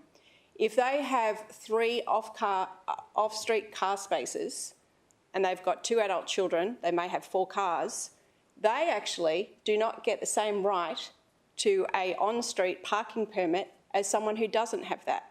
To me, that seems as not fair. The issue that we have is that we do require the same criteria for very, very differing circumstances all over the city. So the area that I refer to, there isn't actually any parking in the street once this is put in place. There's heaps of room. There'll be other areas further south where even if people do get their permit, they may not be able to get a spot. But my concern is that a person should not be prejudiced against because they've gone and invested in having off-street parking as well. Thank you very much, Councillor Patterson. Councillor O'Neill, did you have a follow-up? Yeah, I understand what you're saying, but I don't think there's going to be enough on-street parking places to actually support every family that has 5 cars and only has 2 car spaces in their property. But I'm certainly happy that we're going to do a review because with increased regulated parking areas, and I've had quite a few increased in my area lately, especially around the airport, I really welcome that we do a review. Thank you. Great. Thank you, Councillor O'Neill. Councillor Taylor. Thank you. And look, my main thing is that, and supporting the review, but ensure that we're able to look at all circumstances as part of that review. The thing I do notice is the inconsistency of 2 residents in 2 high-rise development through to a low-rise, where one person is eligible, someone else isn't. The reality is they haven't got a spot given to them. The reality is to try and find a spot, but I just think the consistency needs to be reviewed. So I just want to ensure that we're having a broader conversation into how that could look. Great. Thank you very much, Councillor Taylor. I'll just speak briefly on the issue of the amendment, which we'll put to a vote shortly. I think this is a very sensible thing for us to be doing. We all have our own ideas around how a parking permit scheme should work and what the eligibility criteria should be. But I think most importantly, that needs to be shaped by community consultation and community feedback. So I hope and expect that when we do launch this, that we put a bit of media nous and communication nous around it. We drive mass community participation, because my sense is once we lock in the outcomes of any review, they're going to be there for a long while. We can't keep shifting. We need to give people certainty. So definitely a call to arms for the community. Councillor Patterson, did you want to close on the amendment? Thank you. Thank you. There's perhaps nothing so personal with regards to dealing with council than your right to be able to park, or the opportunity to be able to park outside your house. We are dealing with conflicting pressures of light rail, of businesses coming into the area, and we have to consider the concerns of residents as well as those competing pressures. What I'm really happy about with this motion is the fact that we are actually putting in a real public consultation to go out and have that conversation prior to making laws, because what we don't want to do is go and change a law to fix a problem that just creates a new problem.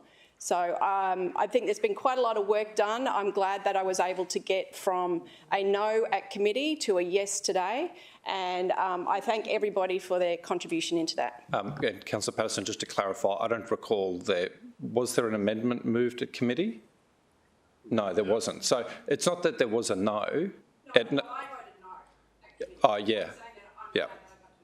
Yeah, 100%. I think we ended up in a much better spot here. I'll put that to a vote. All those in favour of the amendment? All those against? That's carried unanimously, and the amendment now becomes the motion, which will be owned by Councillor Patterson. I don't have a sense that there's a desire to talk too much more about this. Did someone else want to make a contribution? I'll before handing over to Councillor Patterson, I just want to thank Councillor Patterson for putting this on the agenda, and for our city officers for putting on a brave face as we have massaged a city officer recommendation. But I do want to just make the point that the light rail stage 3 is ultimately a state-led project. The section of the Gold Coast Highway that has been affected by this parking loss, which could be more than or less than, but maybe close to 500,000. That section is 500, sorry. Thank you. There's your front page. There's your front page. It's the GST.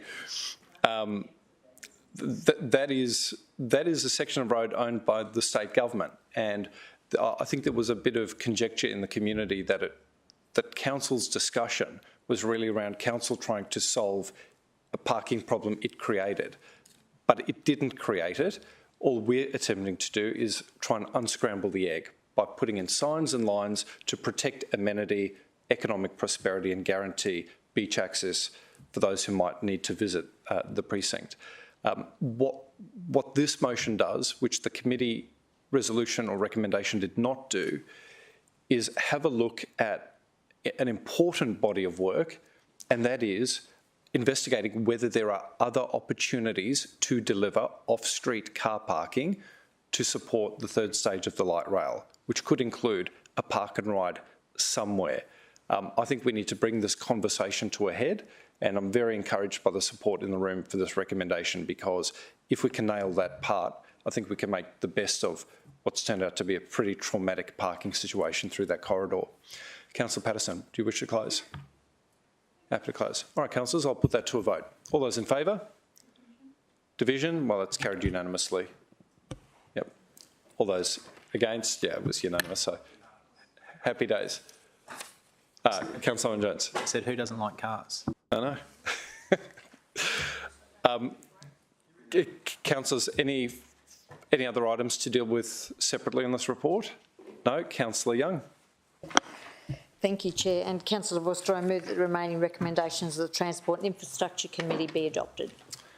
Councillor, that's seconded by Councillor Taylor. I'll put that to a vote. All those in favour?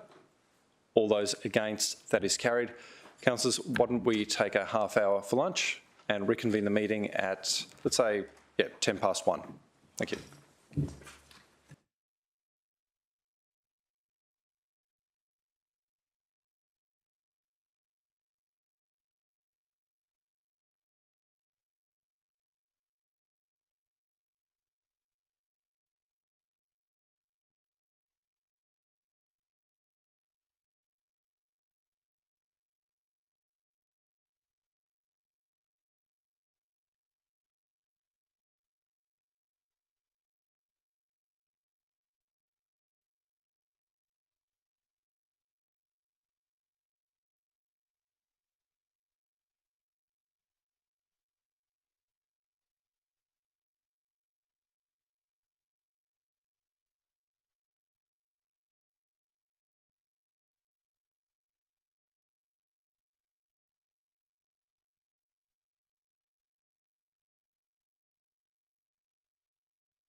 anyone know where Councillor Pauline Young might be?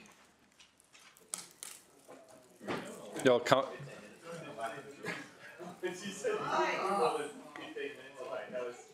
Oh, right. All right, heady days. Yeah, so see if she's outside and then we'll get cracking. Thank you.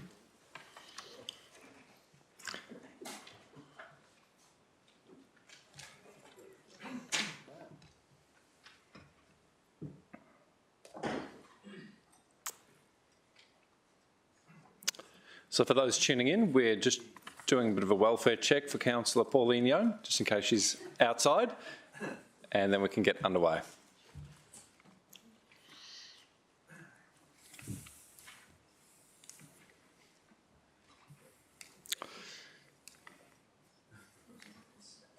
You're primed, Councillor Hamill? Okay, well, we'll get started.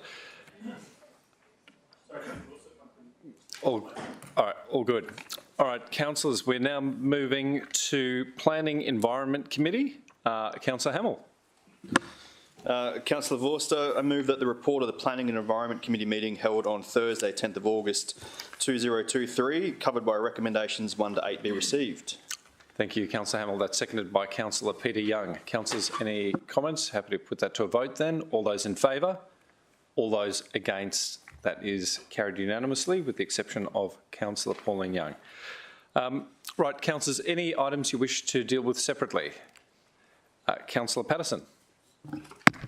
6.3 and 6.4, please. 6.3 and 6.4. Councillor Owen-Jones. 6.2. Councillors, any? Councillor Lacastra. 6.5, please, Mr. Chair. No worries. Any other items, councillors? Brilliant. Well, we'll go to item 6.2. Did you wish to 6.7? Oh, 6.7 as well. Great. Thank you. Councillor Owen-Jones. Thank you, Mr. Chair, or I was going to say Mr. Caldwell, and I would have got it horribly wrong. But good afternoon to Councillor Caldwell.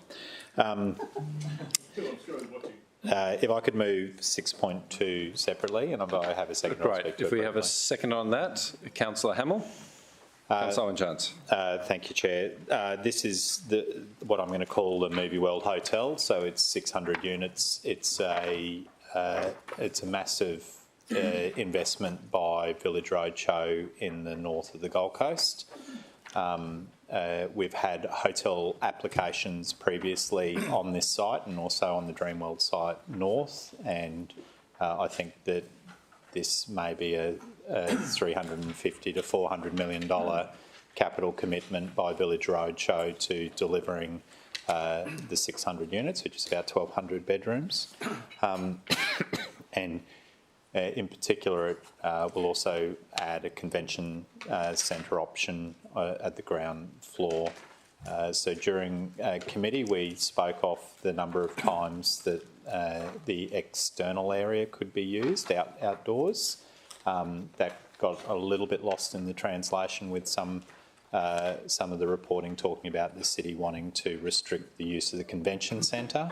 And there was at least one person where I basically told them they can use the convention centre 365 days of the year, and I hope they do. But it's the impact of the external activities on the local community that I just wanted to make sure was managed.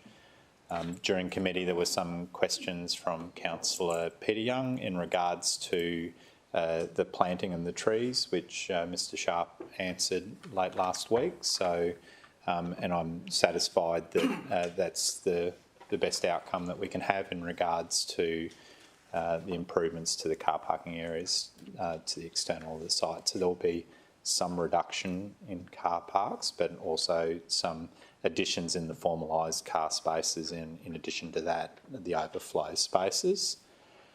And then finally, before Ms Swain rings the bell on me, I just wanted to I just wanted to say, even though it's not part of this application, one of the upsides for the local community of this application is it probably sounds the end of the idea of external car parking on Cops Road north of the traditional tourism site, which is a site that the Village Roadshow have an approval for car parking on, but I think that this is a massive investment by Village Roadshow and a really positive thing to happen to the Oxenford community.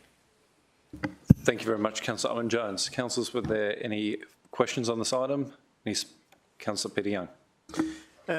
I'm not as convinced as Councillor Owen-Jones about the car parking. Obviously, this proposal in itself provides for the desired car parking, but the reality is that about 450 car parks are being taken out of the current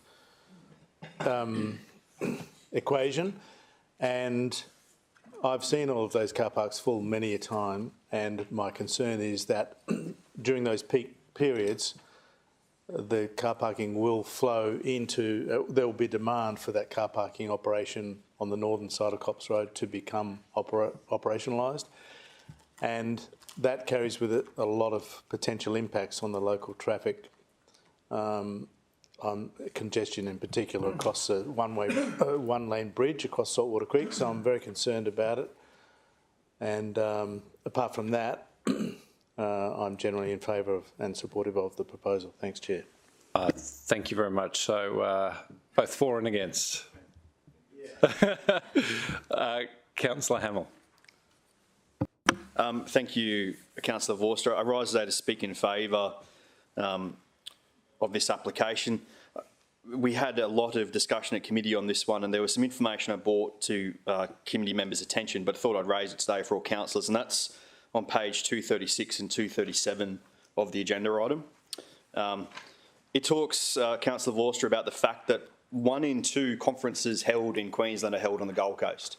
An extraordinary number, and a number that everyone we speak to in the industry says is growing. So I think to say that this is going to be a welcome addition to have additional convention and exhibition space in the Gold Coast is an understatement. But for me, Councillor Vorster, there's some really numbers that blew my mind, quite frankly, on page 236, just to show the economic impact of this development.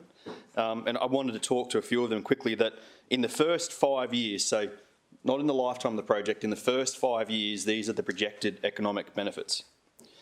400 jobs in the short-term accommodation space, totalling around $100 million in salaries. A contribution to tourism of 876,000 customers in the first 5 years, creating an expenditure of roughly $840 million. The function facility is expected to have 130,000 attendees in the first 5 years, creating 125 million in expenditure in the Gold Coast. And that the additional supply chain contributions in the first 5 years to our existing suppliers is another $60 million. They are massive numbers, they're really important numbers, and it is brilliant to see a site that has its own zoning as a special tourism hub hopefully take the next step of delivering this, and that we will reap as an entire city, right from the very north end in Yatala to the very southern end in Coolangatta and everywhere in between. This kind of development benefits all of those areas and is a welcome addition, I hope, with the full support of Council today. Thank you very much, Councillor Hamill. I always think about the butcher in Nerang. Councillors, any speakers against? No. Councillor Owen-Jones, would you like to close? Thank you. So Councillor Peter Young did mention the slight reduction in car parks, and I say slight reduction because the site will still have 5,000 car spaces available, which is enough to meet the peak demand. The height has been an issue over time, but I think that this is a unique proposition that's been put forward for the overall site. And then during the assessment process, there were submitters, and some of the submitters were concerned in regards to the impacts on the local transport network. But fundamentally, the site is immediately adjacent to the state-controlled M1, and the state were a referral agency, and they didn't actually condition any additional transport requirements. So they are the conditions that have been proposed by officers, and I think that it is. It will be an impressive project for the north of the city when it gets completed. Wonderful. Councillors, I will put that to a vote. All those in favour? All those against? Councillor McDonald, do you want to be recorded as not having voted? We just record that Councillor McDonald did not vote, but otherwise we secured a supermajority. Happy days. Councillors, we now move to item 6.3. Councillor Patterson, was this one you wanted dealt with separately? Yes, thank you, and I have a change recommendation to consider. And has that been provided to our Minute Secretary? Okay, so we'll bring that up on screen. Councillor Hamill, I'm assuming you wish to foreshadow the committee recommendation? Okay.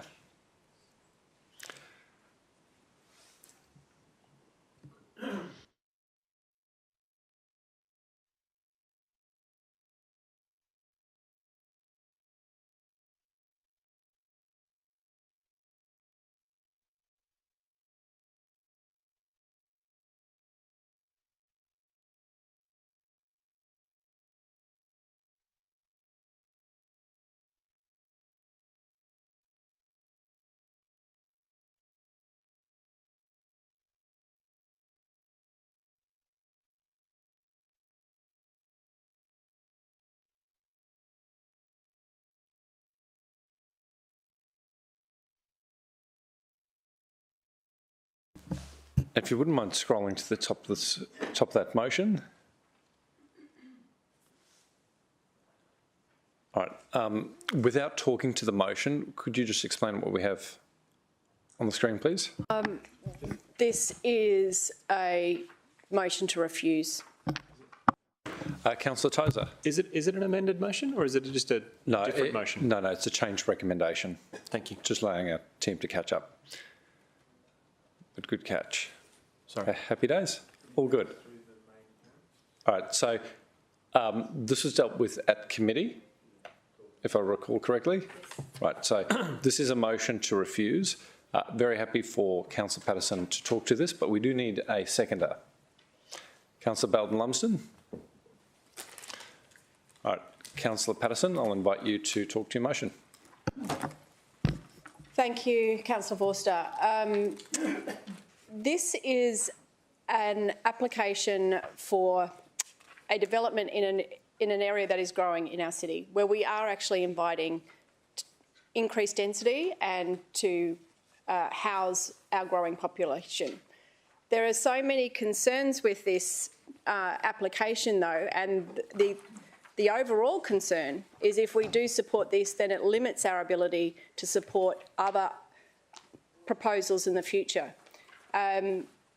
Almost every outcome had to go to performance, going from density, communal recreations, setbacks, landscaping. There's pushing the boundaries on every matter. But the one that really I could not get past is with regard to parking and the proposal which provides for a shared car provided by the body corporate to be there instead of 8 car parks, 2 instead of 8. This is untested in terms of a body corporate of numerous, quite often first homeowners, to have to be responsible for this ongoingly, and it does put significant pressure on the parking around the area. So. Thank you very much, Councillor Patterson. Councillor Tozer, question. Yes, please. So I wasn't able to attend planning committee, so I'm just trying to fathom what happened. It occurs to me that at planning committee, a similar motion for refusal was proposed and lost, and then the foreshadowed motion, which was the officer's recommendation, was moved and was successful. Is that correct? That's correct, Councillor Tozer. So I'm trying to. My question through you then to Mr Maguire or one of the officers is in relation to parking, could you just help me see through some of the commentary about parking and whether there are more stringent conditions we could apply to the application in order to deal with that parking element while still not putting ourselves in a position where perhaps this might be contested in court? Director. Through you, Mr Chair, I might see if the Manager of City Development can come out and answer that question specifically about car parking. But I think there's 2 car share parking spots within the proposed development application. Mr Moran, thank you for joining us. Councillor Patterson, we'll get an answer to that question and then I'll come to you.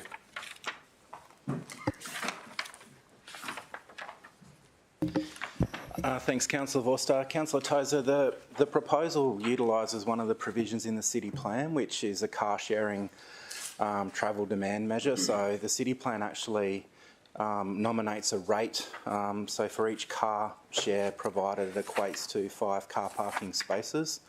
In this case, the applicant has proposed 2 car share schemes, which are 2 car share vehicles, which equates to 10 spaces, and that led to, I guess, an amount of car parking which satisfied the performance outcome.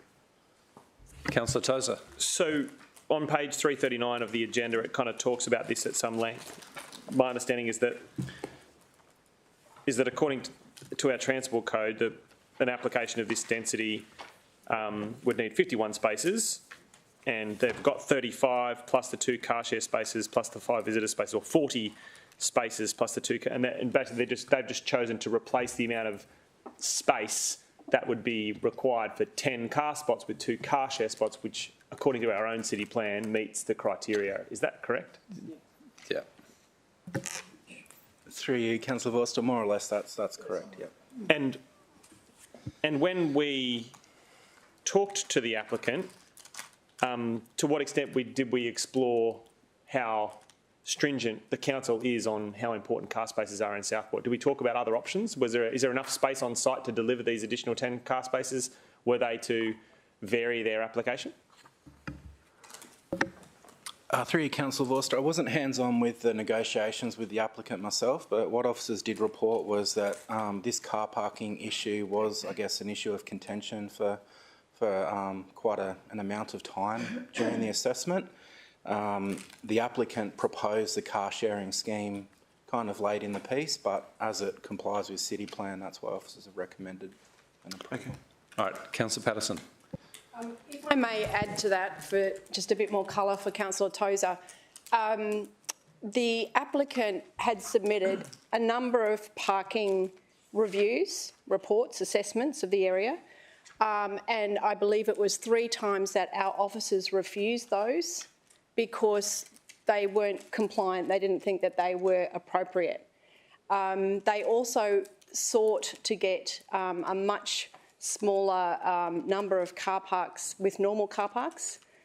Significant to and fro between our officers and them as our officers held their ground, and it was just really kind of a last-minute thing, oh, let's do shared car spaces. So my concern with that is there's no integrity in these shared car spaces, in shared car, and it will be responsibility of body corporate. So, Councillor Patterson, thank you for volunteering that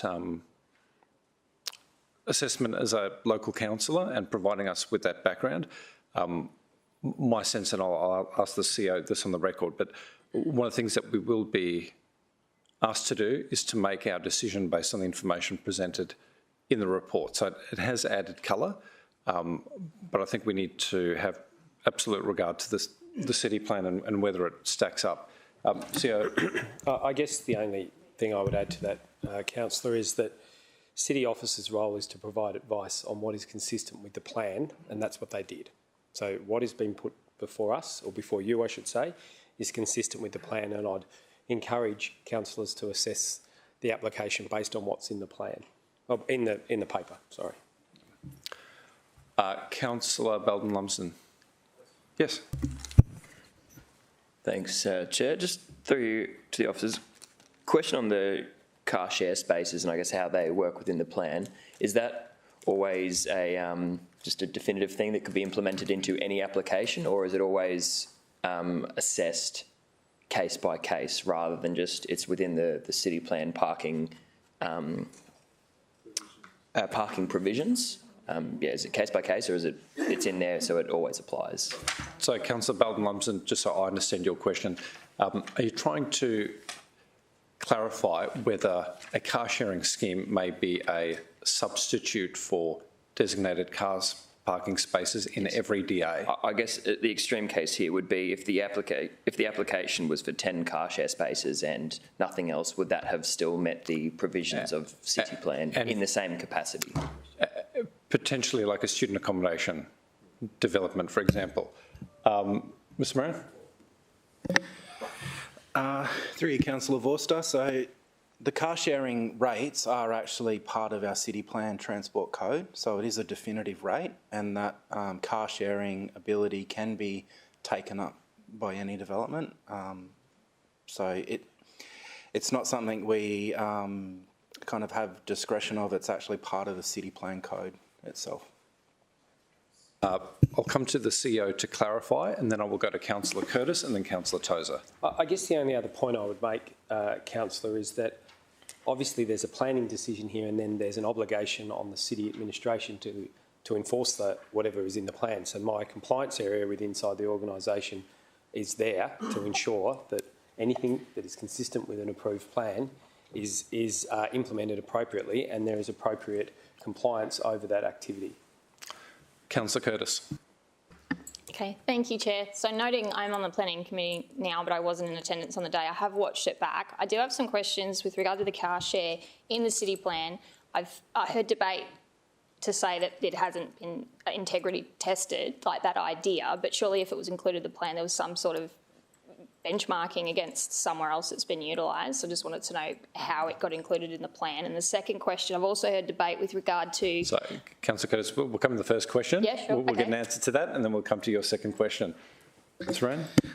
Through you, Councillor Vorster. The car sharing component has been in the city plan since 2016, so it did go through the statutory plan making process prior to 2016. I can't comment on the specifics of that. I wasn't sort of involved in it, but it did go through a statutory process to get into the scheme. Before coming to your second question, I just wanted to get my head around an ancient DA. Wasn't there an example of a development application in Southport that proposed extensive use of car sharing, which was endorsed by council? Does this ring a bell at all?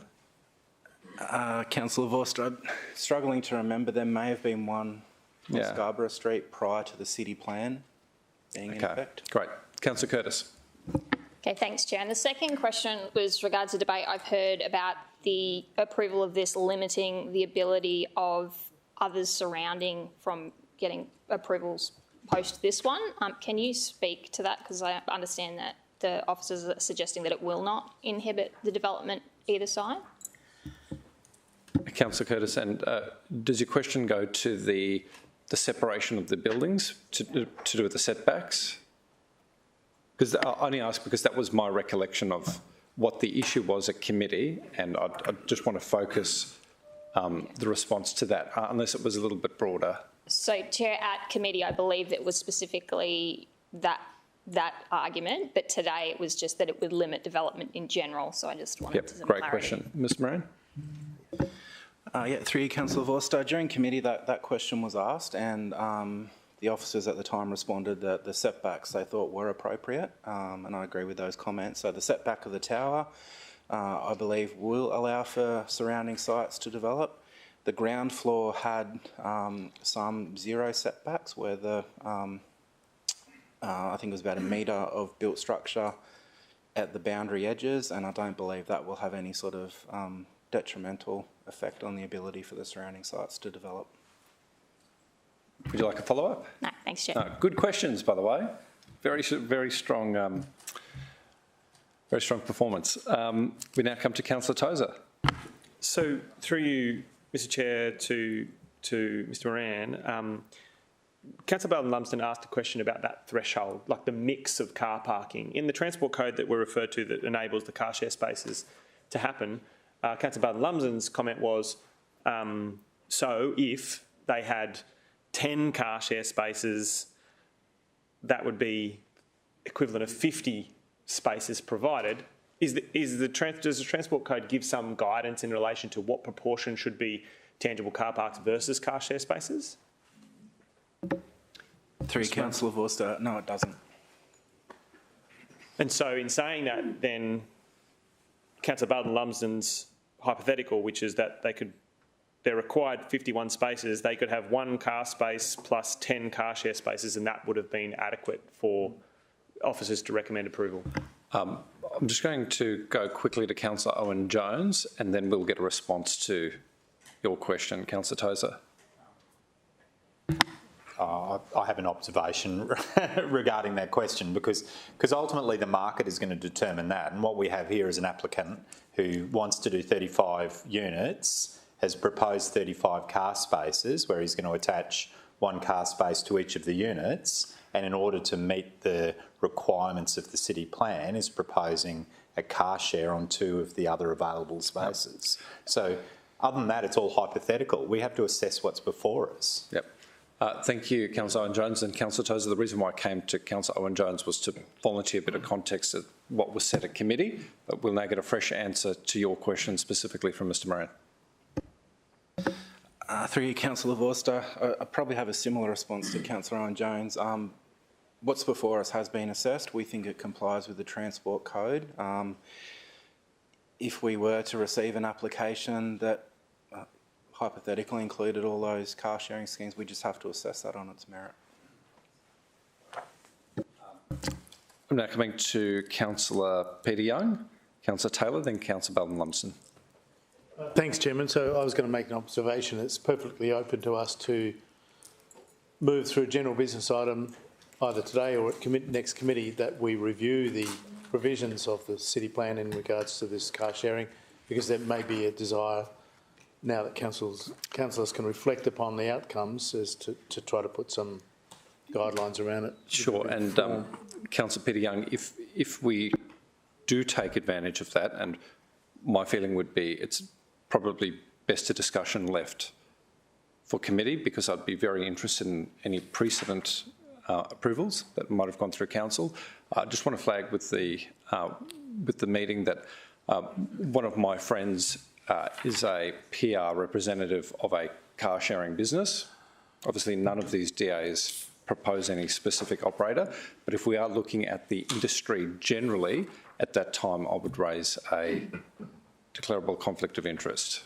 So happy to have it land here or at committee, but the moment that it does, I just want to flag with the committee, I'll be raising a DCOI.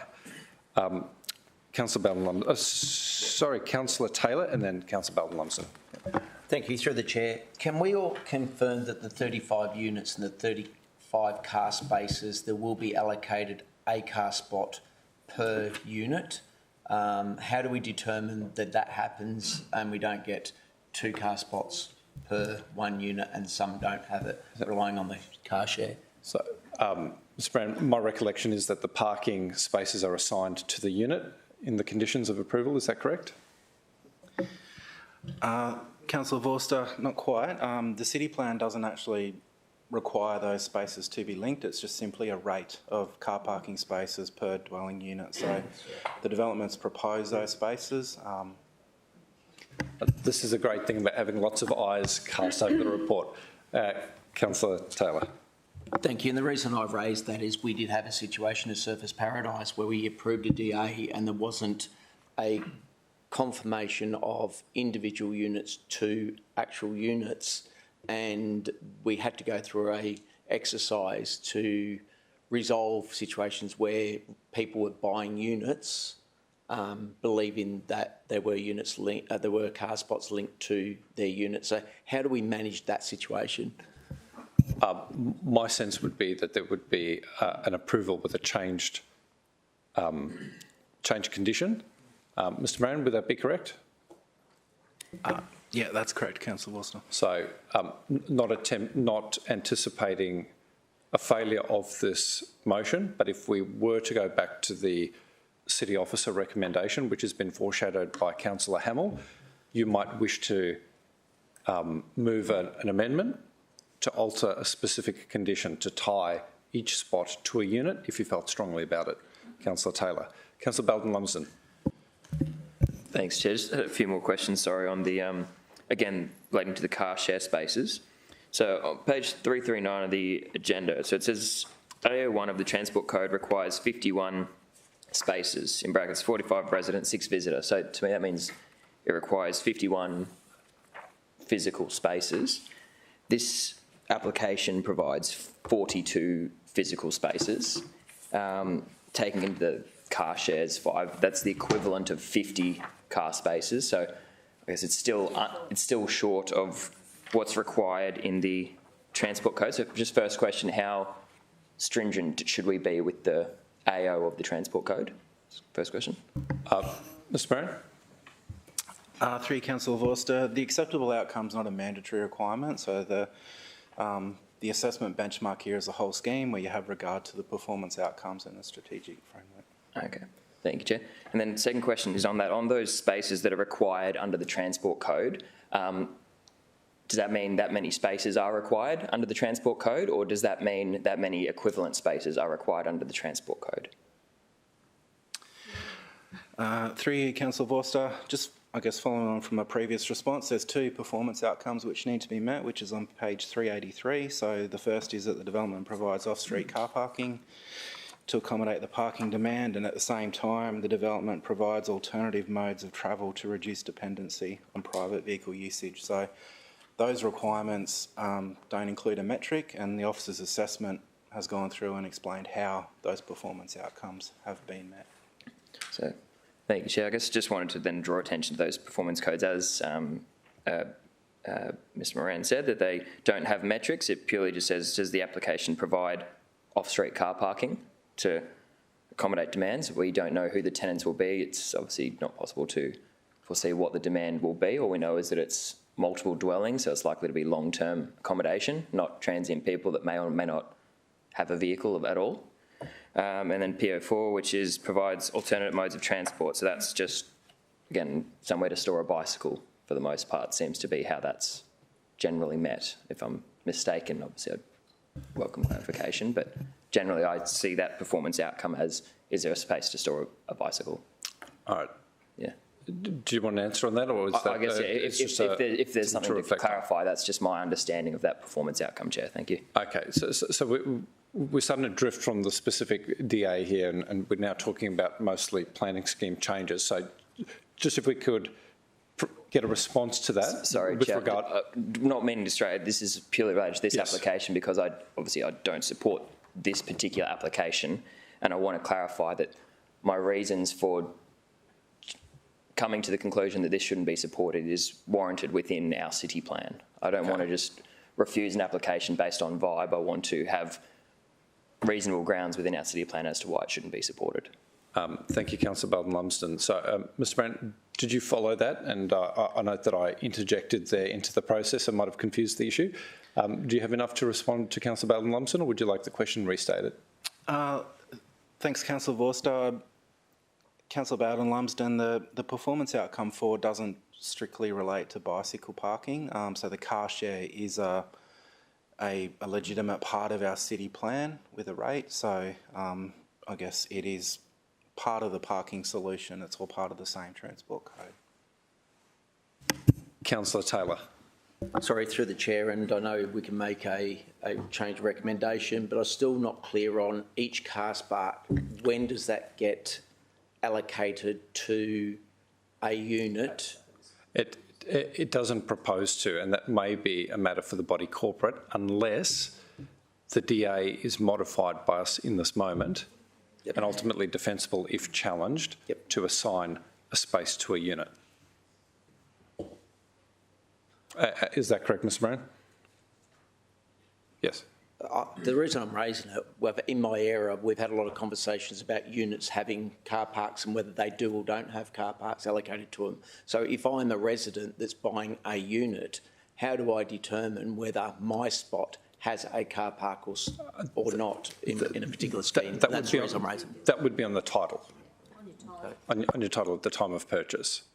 So how does that get linked to the actual... The development approval. Thank you very much, Councillor Taylor. Any further questions on this before we enter debate? Councillors. Presently we have a motion that's been moved by Councillor Patterson and seconded by Councillor Belden-Lumsden to refuse. We also have the committee recommendation that's been foreshadowed by Councillor Hamill. So should this motion fail, we will then return to the committee recommendation. And at that point, for example, Councillor Taylor, you might have some words to change a condition. to give you some comfort. Were there any speakers against the motion? Councillor Hamill. Thank you, Councillor Vorster. Firstly, for all councillors, for your information, a GBI item in regards to the car share scheme has been drafted to be presented at next committee. It was going to come at last committee, but we're running a bit over time. But for everyone's information, that wording has been prepared and will come to next committee. I rise today to speak against Councillor Patterson's proposed motion, and I don't do so lightly because I appreciate that Councillor Patterson brought a strong argument to committee and lots of questions, and there was good debate at committee. But for me, this comes back to a very simple point, and that is what is defendable in an appeal. If we went down this path and refused this, my read based on the performance outcome is that our chances of succeeding at appeal are very, very minimal. While I may not necessarily love the car share arrangement, and I think there is an investigation to be done into that, the simple fact is our city plan clearly says this is a compliant car parking outcome. We will lose this appeal. If we go down this path and refuse this, we will lose this appeal because it is compliant on car parking. And on that alone, I believe that's enough of why we shouldn't support this today and should go back to the committee recommendation. We certainly might encounter some challenges with the appeal, but we wouldn't know the outcome until it's been determined. Thank you for that contribution. Any speakers for the motion, which is to refuse? Councillor Belden-Lumsden. Thanks, Chair. Did say this at committee, but the concept of the application is to provide what we often call the missing middle. It's in an area where we foresee this kind of development to come forward, where it's close to CBD, close to places where people live. These are, in intent, the type of application we do want to see in these areas.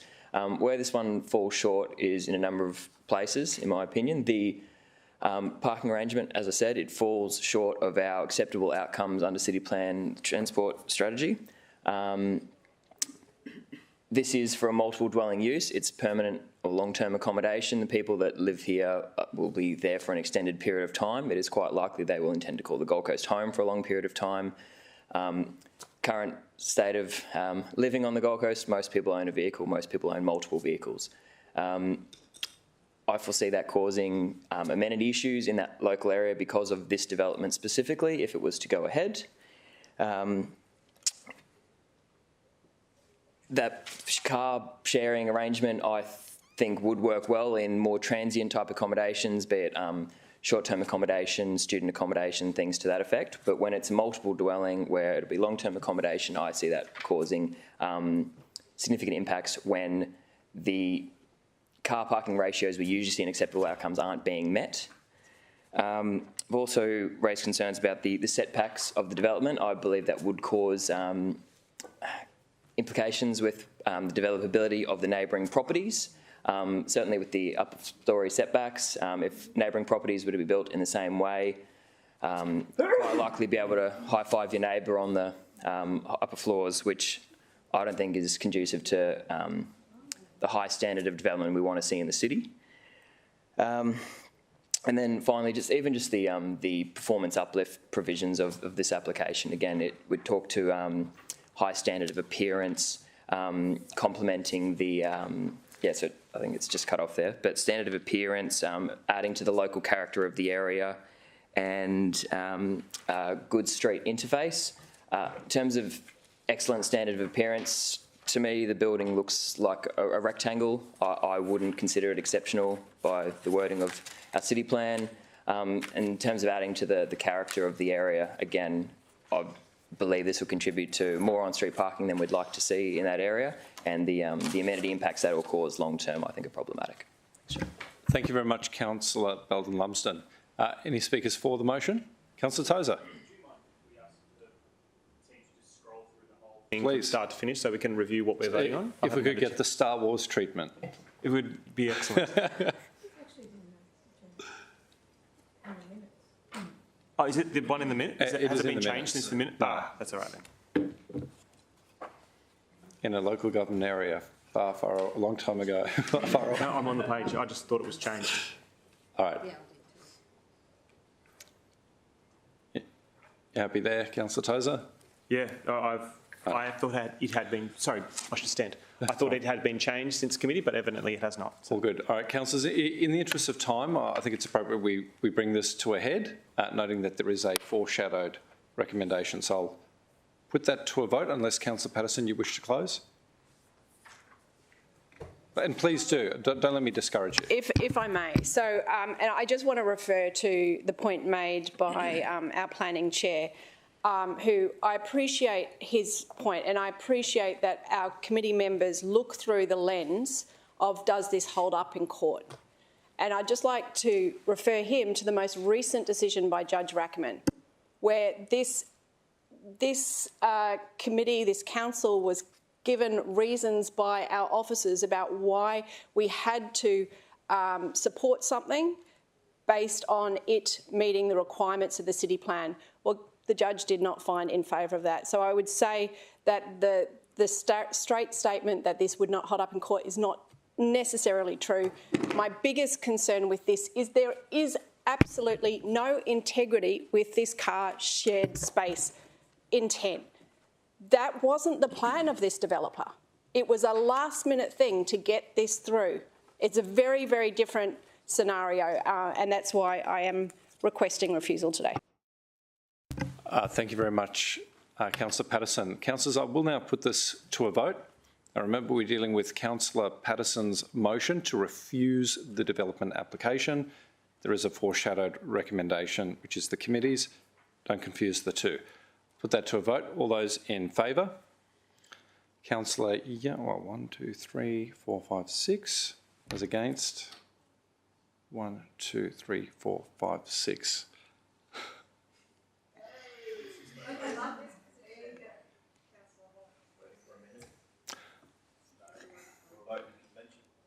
Well, or will I break with convention? Look, I do feel an awesome responsibility here.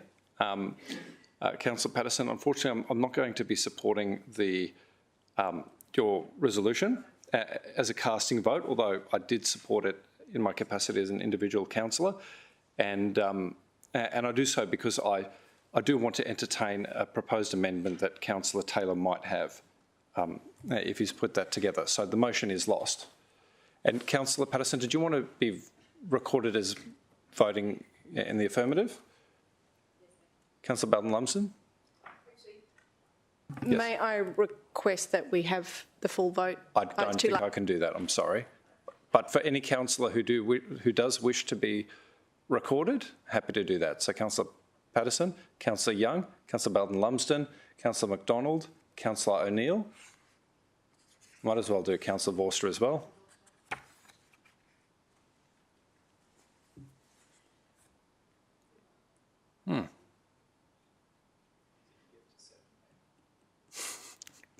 Get to 7 there. and Councillor Vorster, if I could as well. Well. They voted in positive. Yeah, voted in the affirmative.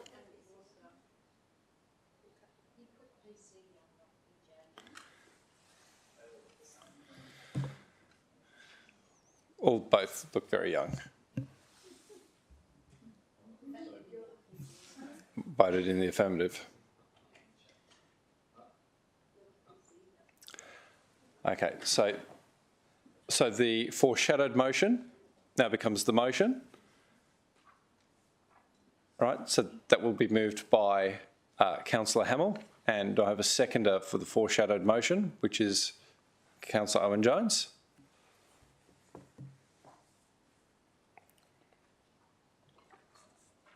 Now, Councillor Taylor, did you do a bit of homework over the last 20 minutes?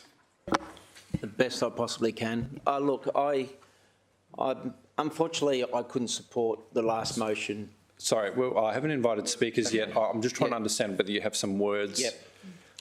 Yep. Have you supplied that to our Minute Secretary? No. Sure. Would you mind just walking it through just quickly before you do that? So all I'm trying to have is each unit is allocated one car park space. It's really important in my view. Okay, but the words that you propose, could you just walk us through? Because I can't invite you to speak on it yet. Yep. Until you've read what you propose to change specifically, under which condition. Pardon? You can't do it at least because there's only 35. There's 35 car parks. So I've got each car park is allocated to, sorry, yep, each unit is allocated one car park space. So, councillors, why don't we do this to assist Councillor Taylor? Why don't we take a 5-minute break and then we will return at 2:02. Thank you.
tuning back in, we've had a discussion around assigning individual car spaces to units to assuage some concerns of Councillor Taylor.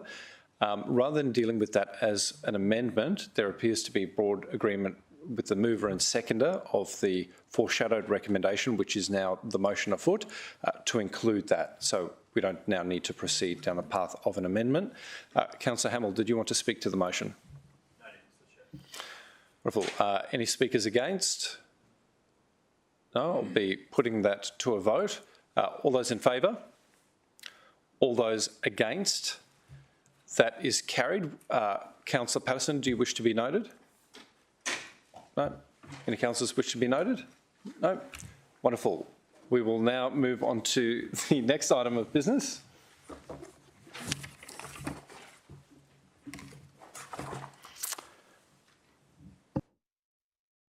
Listen. Thank you, Councillor Vorster. So I'm seeking a changed recommendation for refusal of 62 Cotlew Street. And this is the same motion that you'd moved at committee? Correct. And I'm just flagging that with Councillor Tozer, just in case you wanted to refer. The words haven't changed. Councillor Owen-Jones. Having moved it at committee, I'm happy to second it today. For refusal? Yeah. Yep, great. So that's moved by Councillor Patterson, seconded by Councillor Owen-Jones. Councillor Hamill, do you wish to foreshadow the committee recommendation?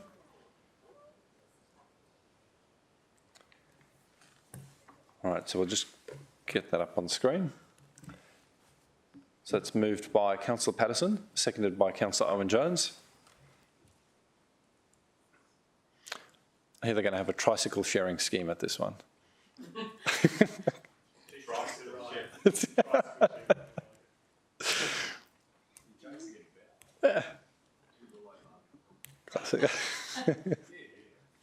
that dissent in the chair? All right. Happy days. All right, Councillor Patterson, did you wish to speak to your motion? Thank you, Councillor Vorster. As I mentioned at committee, this is my unicorn moment. I don't believe I've come to a planning committee requesting refusal of an application during this term, and in one set I've got two. This application is on the corner of Cotlew and Wardoo Streets, very well-known intersection, but is a residential area. The significant concern with it, as presented by numerous submissions, is it is just totally out of context for the area. And with these corners, there is identified for a material change of use is often explored and appropriate in consideration, but it has to be met with an economic need.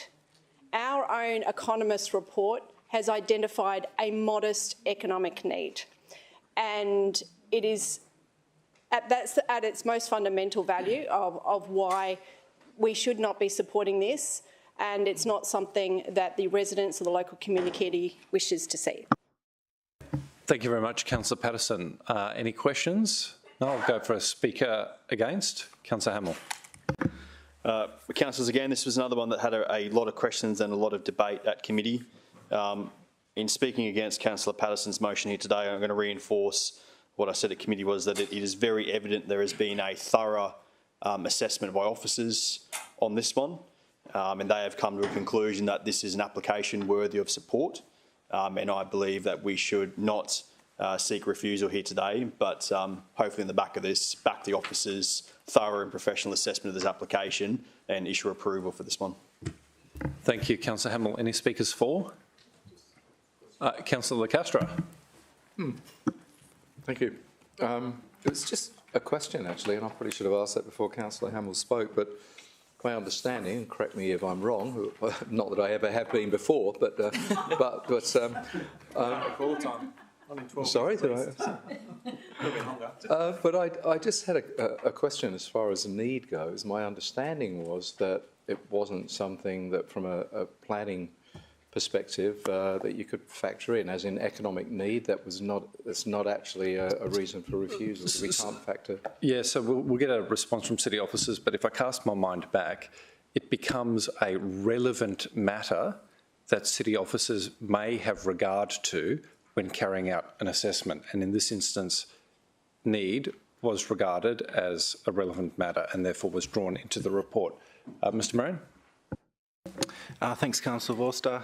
That's pretty much correct. So need is not in the city plan, but need is a long established matter under the previous legislation and the Planning Act that a local government or a decision maker should have regard to for impact applications. Councillor Castro. It was the first time, isn't it? There we go. So yeah. I was wrong first time. No. But actually, you were not wrong to ask the question. And it's not in the city plan. So there we go. Councillor Patterson. Thank you. Just to clarify on that, so with this material change of use, there is a reason why our officers sought out an economist report, because it is relevant, and where this has gone to court, decisions are made based on whether there is a relevant economic need or not. So it does become a very considerable matter and a legal decision on whether it should be there or not. Speakers for, Councillor Owen-Jones. So I'm speaking for, because I spoke for it I think it was last man standing in regards to speaking for a refusal at committee, and it was on the economic need.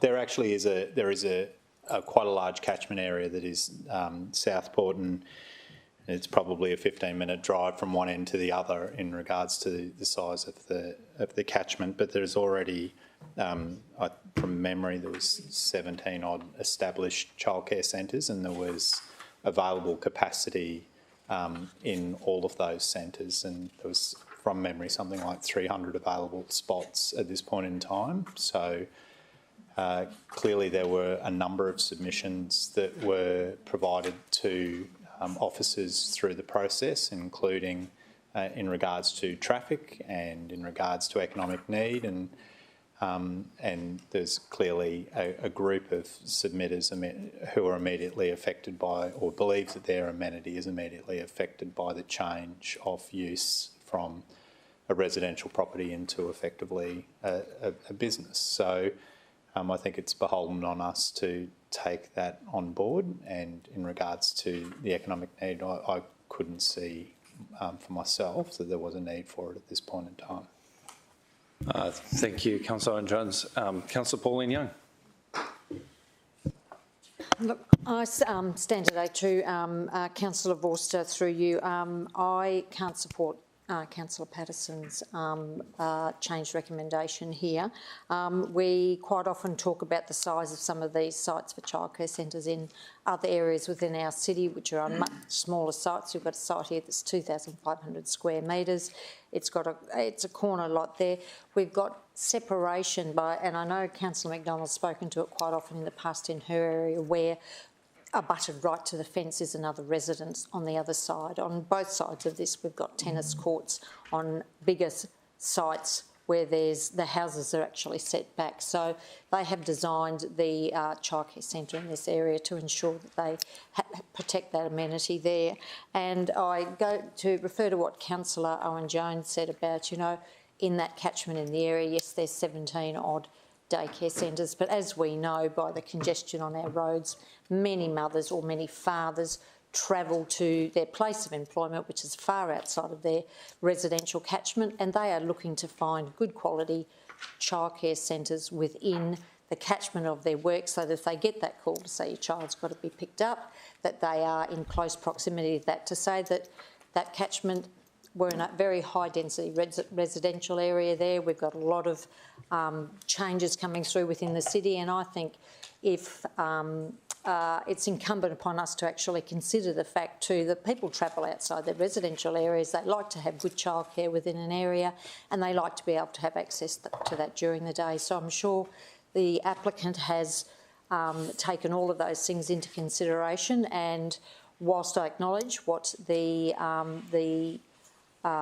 residential property owners either side of this are saying, the whole city is changing, and we have to ensure that we provide facilities that are actually going to allow our workforce to increase and for our parents who are working to have satisfactory childcare. Thank you very much, Councillor Young. Before inviting Councillor Patterson to close, and again noting we do have a foreshadowed officer recommendation, I just want to make a very short contribution to this debate. Noting that many years ago, committee, not unanimously, resolved to refuse I won't call it similar, but a remarkably similar development application on Maddox Road in my own division. And it was a fraught debate in that it was contrary to the city officer advice, but having gone through the appeal process, ultimately we prevailed. And one of the legs that we lent on, or that I prosecuted during that process, really dealt with economic need. And I find it a very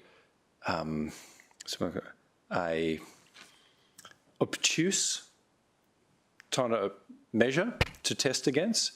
And I think after having gone to the trouble of determining how many vacancies there were in adjacent childcare centres, that argument very quickly fell away. We were able to look at the development in situ, and as I said, I think common sense prevailed.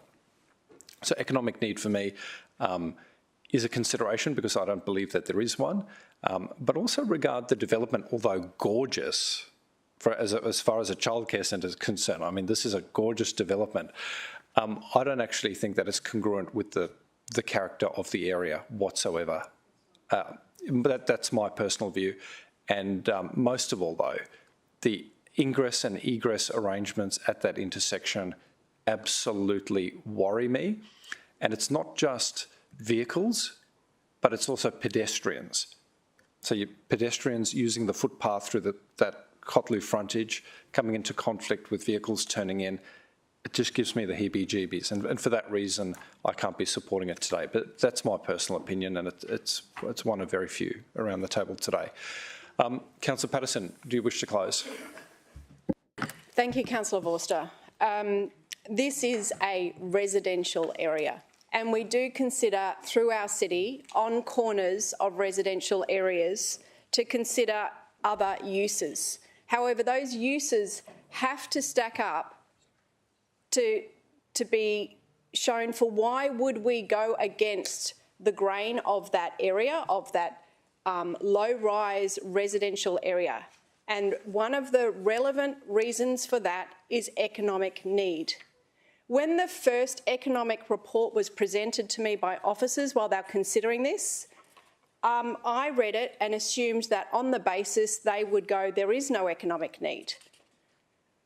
When I discussed it with them, they said, oh, okay, we'll go back for clarification. So then that's when we got the further economic report. The best that our economists could say is that there is a modest economic need, and that is including the point that Councillor Young refers to. It doesn't even refer to the local needs. It refers to people commuting through from goodness knows where. And even with that, there is still identified a modest economic need. No, modest. I know they've put moderate in the report. If you go to the actual economist report, it says modest. The word got changed. Anyway, sorry, it was requested, so I clarified that. It's all right. But... So, sorry. I do share your concerns, and I know kind of like glamour burly looks are gorgeous, and it may sound strange that you might not want those in the middle of Southport or Ashmore, but I do consider that they do not reflect how the area looks. That's not one of the reasons why I'm voting against this today. The concerns about the safety and the transport are real.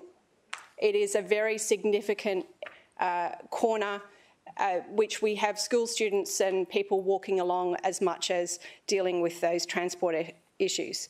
But the fundamental reason and why I do not think that this can legally stack up is there is no economic need for this development to change significantly the landscape of this residential area. Thank you. Thank you very much, Councillor Patterson. And again, we're dealing with Councillor Patterson's motion, which is a changed recommendation. It's a recommendation for refusal. Councillor Hamill has foreshadowed the committee recommendation, which is for approval. Councillor Patterson, now having closed the debate, I'll put this to a vote. All those in favour of the motion, i.e. for refusal, division. Councillor Forster, Councillor Owen-Jones, Councillor Peter Young, Councillor Patterson, Councillor Bowden-Lumsden, Councillor Castro, Councillor Tozer, Councillor Taylor and Councillor McDonald. All those against? Councillor Hamill, Councillor Curtis, Councillor Pauline Young and Councillor O'Neill. All right, the motion is carried. All right, councillors. Councillor Castro, this is your time to shine. Item 6.5. Are you proposing a motion for refusal, or do you merely wish to be noted as having voted against the DA? Mr. Chairman, no, I purely asked for this to be unstarred. I came along to the planning committee meeting. So I might seek a mover, and then that'll give you an opportunity to speak against. Thank you very much. Yep. Moved by Councillor Hamill, seconded by Councillor Pauline Young. Councillor Hamill to open, and then I'll come to you, Councillor Castro. No need to open. Councillor Castro. Mr. Chairman, look, as I say, I wasn't looking to actually speak. I was just trying to summarise it very quickly. I came to the planning meeting and voiced the concerns of the adjoining owner. I didn't get any support at all, and I can understand the reasons that, even though I don't necessarily agree with them. So I just really wanted it unstarred so I could vote against it and be recorded as doing so. Thank you, Councillor Castro. And if you cast your mind back to the tape, I did support you there. Sorry, yes, I'd actually like to. Yes, thank you. Sorry, a bit of a clarification. Right. Just bringing a bit of sass to the chair, Mr. Chairman. You did actually support me on one particular aspect, but not enough to. Yes, but okay. But thank you for that. Thank you.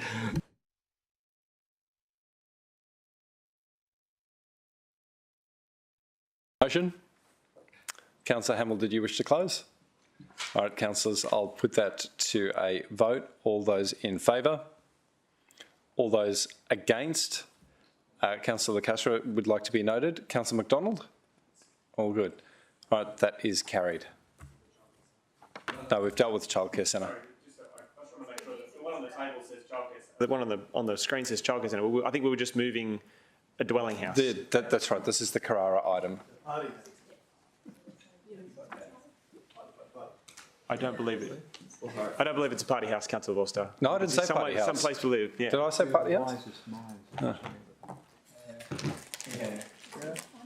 I mean, conditions of approval say no to party houses. Yeah. I said this is the set for the Avengers 4. Cracking home. All right, well, I'll just wait for our minute secretary to capture that, and then we will move on to 6.6, which was unstarred by Councillor Bowden-Lumsden. So,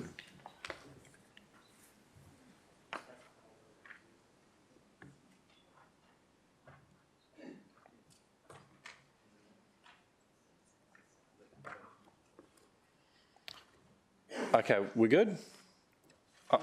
Great, we're with 6.6. Now, Councillor Bowden-Lumsden, you wish to move the committee recommendation, is that correct? No, Mr Chair. 6.6, I'd like to move the officer's recommendation for approval. Oh, okay. So Councillor Bowden-Lumsden would like to move a motion for approval. I'll foreshadow I'll grab a second because that may lapse.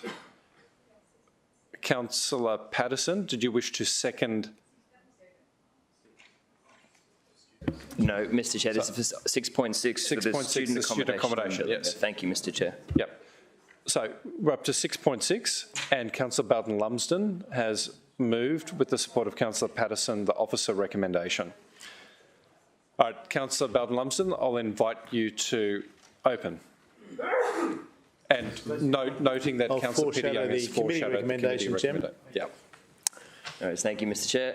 Having gone through the application, just want to say it's short-term accommodation for student accommodation down the southern end of the Gold Coast. It is directly across the road from the airport and Southern Cross University. In terms of parking, our acceptable outcome for parking for this type of accommodation is 106. This actually exceeds that, providing the equivalent of 112 car parks. In terms of amenity, it's a nice big corner block with no neighbouring properties to the north or the west.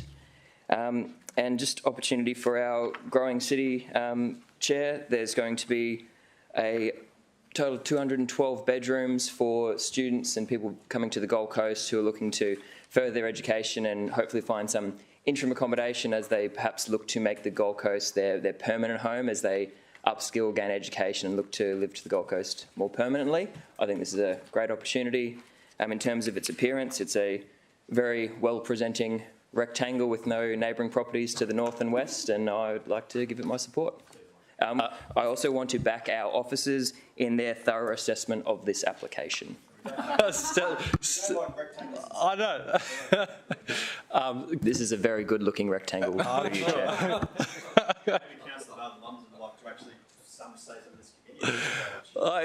Great contribution.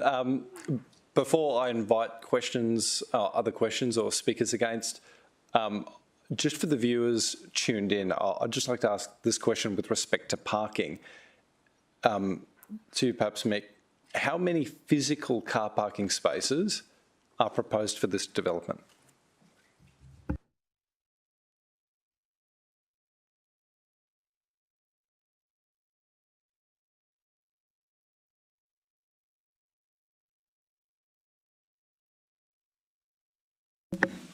Councillor Vorster, this development provides 25 physical spaces for one normal car parking space, if I can put it that way, and 17 car share spaces. Okay, great. Just in the context of the general business item that might come up, thought it important to get that on the record. Any speakers against the recommendation or against the motion? Councillor O'Neill. Thanks, Chair. As you know, I put a change recommendation forward at committee. I stand by that. Even though, and it did pain me to actually put a change recommendation forward because I do know that we require student accommodation in the city, but this is not the place for it, nor is it a best building. There's no balconies. It's high density living in a medium density residential area. Their car parking, I'm really concerned about their car parking because they're actually proposing to do it themselves, not going through any approved company at all. There's no agreement with anybody, with any particular organisation to manage the student accommodation on this site, nor is there any agreement with the Southern Cross University, which is across the road. They all concern me. It was 3 years in the assessment, and I'll quote Councillor Patterson here, it was the same deal as one of hers. It was the 11th hour that they came in with a car share situation. They were asked to add an extra basement level for parking. The area that we're talking about has a regulated parking area around it for 4 hours. So, and I'm assuming that students will have cars. They may walk across the road to the Southern Cross University, but they have part-time jobs. They want to go other places on the coast. They might want to go surfing down at Byron Bay. They will have cars. They will have cars. And certainly they have not met, in my opinion, the criteria for the 50% uplift. They fell very, very short of that. And again, came kicking and screaming to the table to change their building in any way, shape or form, and I don't think they've gone anywhere near changing that building. There was nearly 200 objections by nearby residents to this, and I can see, I actually, applaud them for putting their objections because they did, parking was the main concern, and the 50% uplift not meeting the criteria that it needed to meet for architectural merit. Terrible building, not in the right place. It should be a refusal. So it should have gone to Specsavers. Councillors, any speakers for the motion? Right, Councillor Patterson, and then I'll come to Councillor Pauline Young.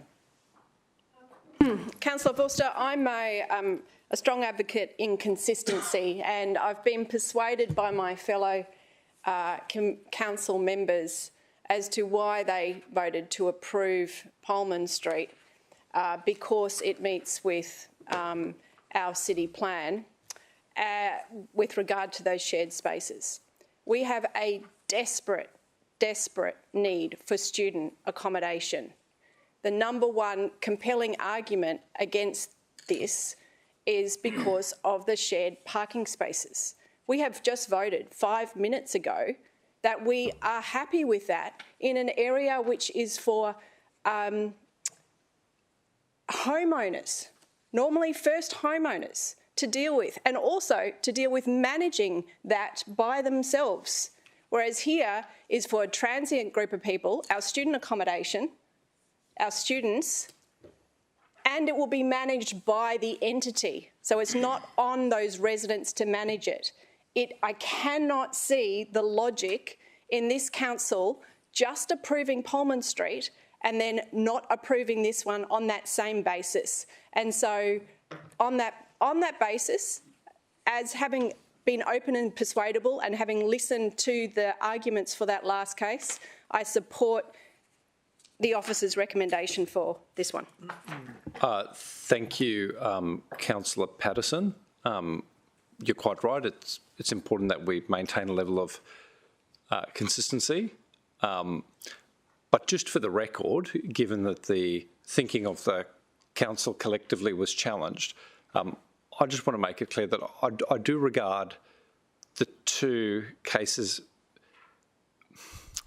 not the same, not equivalent, and that is because in Pullman, which I did not vote for, we had the opportunity to assign each unit to a car park at least. But in this case, we're dealing with 162 units, but only 25 car parks. So we don't have the opportunity. So I don't regard them as equivalent, but I absolutely note your view that they may be. Councillor Hamill. Councillor Young, and then we'll come to you. Sorry. Councillor Young. And thank you, Chair. And more, I think, through you on a couple of Councillor O'Neill's comments. And yes, I did support refusal at committee, but have looked into this a little bit more. And when we're talking no balconies, it's consistent with what the student accommodation approvals are in Brisbane. A lot of those bigger establishments within Brisbane of student accommodation, they don't have balconies, they have the articulation on the outside.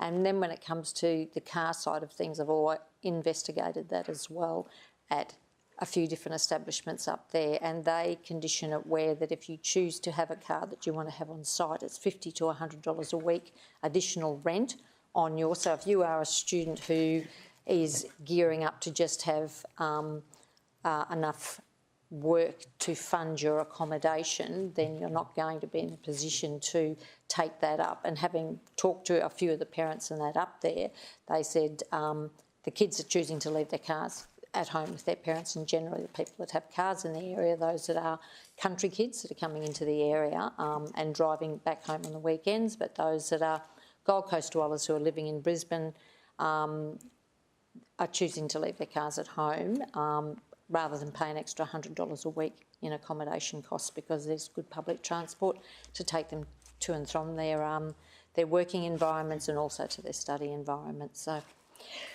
thank you very much, Councillor Young. Councillor Hamill.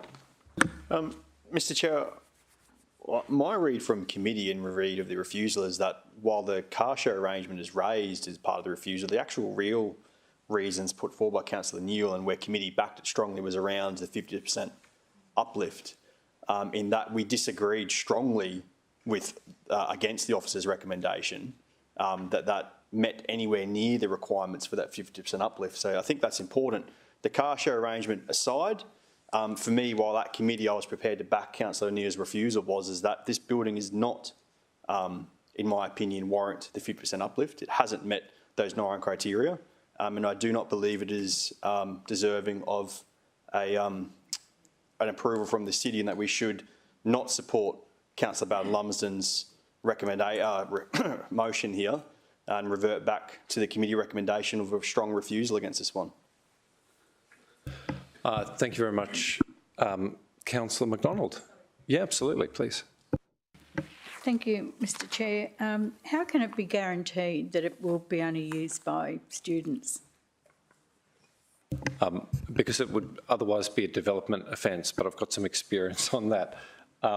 Director, is this one you'd like to field or straight to Mick?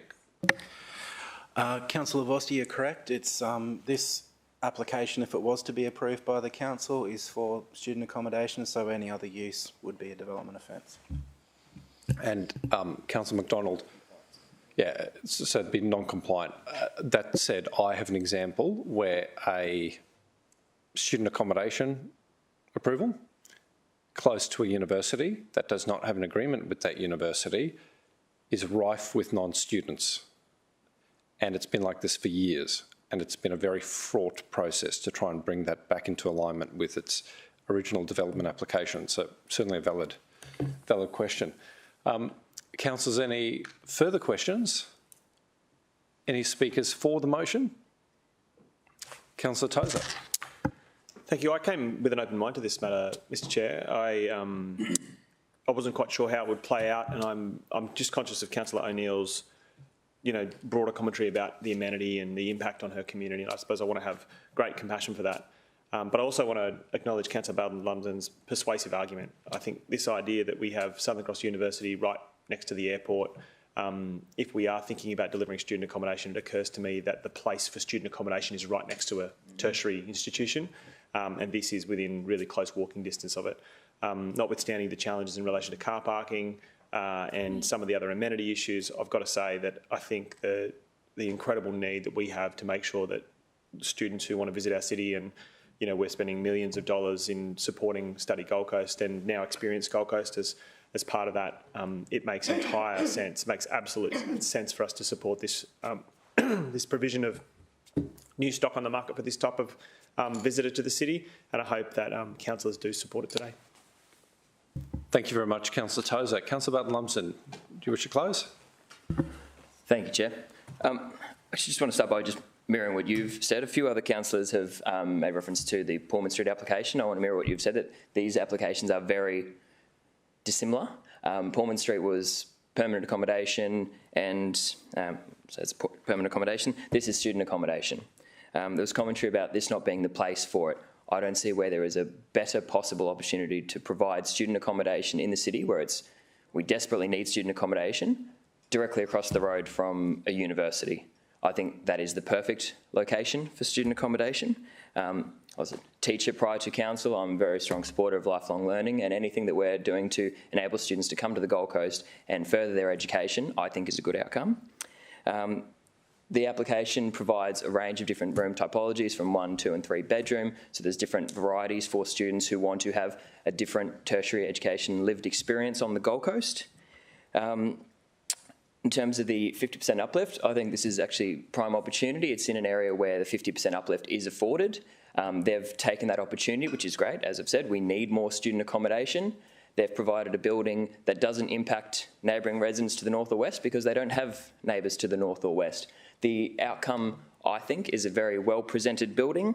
On the ground floor, it's very well vegetated along the 2 street fronts to the north and west. It presents very well from that streetscape, and I think would enhance the character of that area, which along pretty much most of the foreshore of the Gold Coast is where we see higher density development outcomes. So I think, again, it mirrors that character along our coastline very well.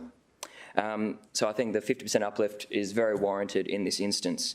152 units for students directly across the road from a university, directly across the road from the airport. Any students that are coming to the Gold Coast doing a study abroad, they're getting off the airport, seeing our beautiful beaches, walking across to the road to the place they will be living while they study here on the Gold Coast. I think this is the perfect spot, the perfect opportunity to provide much needed student accommodation on the Gold Coast. I hope other councillors see it that way as well.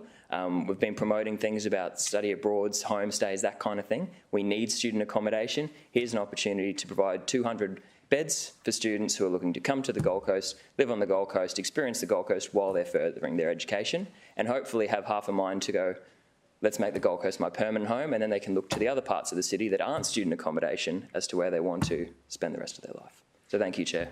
So thank you very much for that, Councillor Bowden-Lumsden. So, councillors, I will be putting that to a vote, calling division Again, we have a motion, which is the city officer's recommendation, which was different to the committee recommendation. Councillor Peter Young has foreshadowed the committee recommendation. So should this fail, we will go back to the committee's position. I'll call that vote now. All those in favour? Councillor Patterson, Councillor Bowden-Lumsden, Councillor Tozer and Councillor Pauline Young. All those against? Councillor Vorster, Councillor Hamill, Councillor Owen-Jones, Councillor Curtis, Councillor Peter Young, Councillor Castro, Councillor Taylor, Councillor McDonald and Councillor O'Neill. Councillor Young, we now have your foreshadowed motion, which was the committee recommendation. Is there a seconder for that? Councillor O'Neill. Councillor Young. Thanks, Chairman. I'll be brief and I'll defer to Councillor O'Neill if you consent to that. She's got the best handle on this, but I think that the arguments presented at committee were convincing. This is not just related to the issue of shared car parking provision, which was a significant concern, but there were other concerns, specifically that the applicant is seeking the 50% uplift and has failed to meet a number of criteria. Certainly that's always a subjective measure. In my opinion, it's grossly failed to meet those objectives. I'm certainly supportive of student accommodation in the city and nobody here would be against it. It doesn't mean we have to throw the baby out with the bathwater.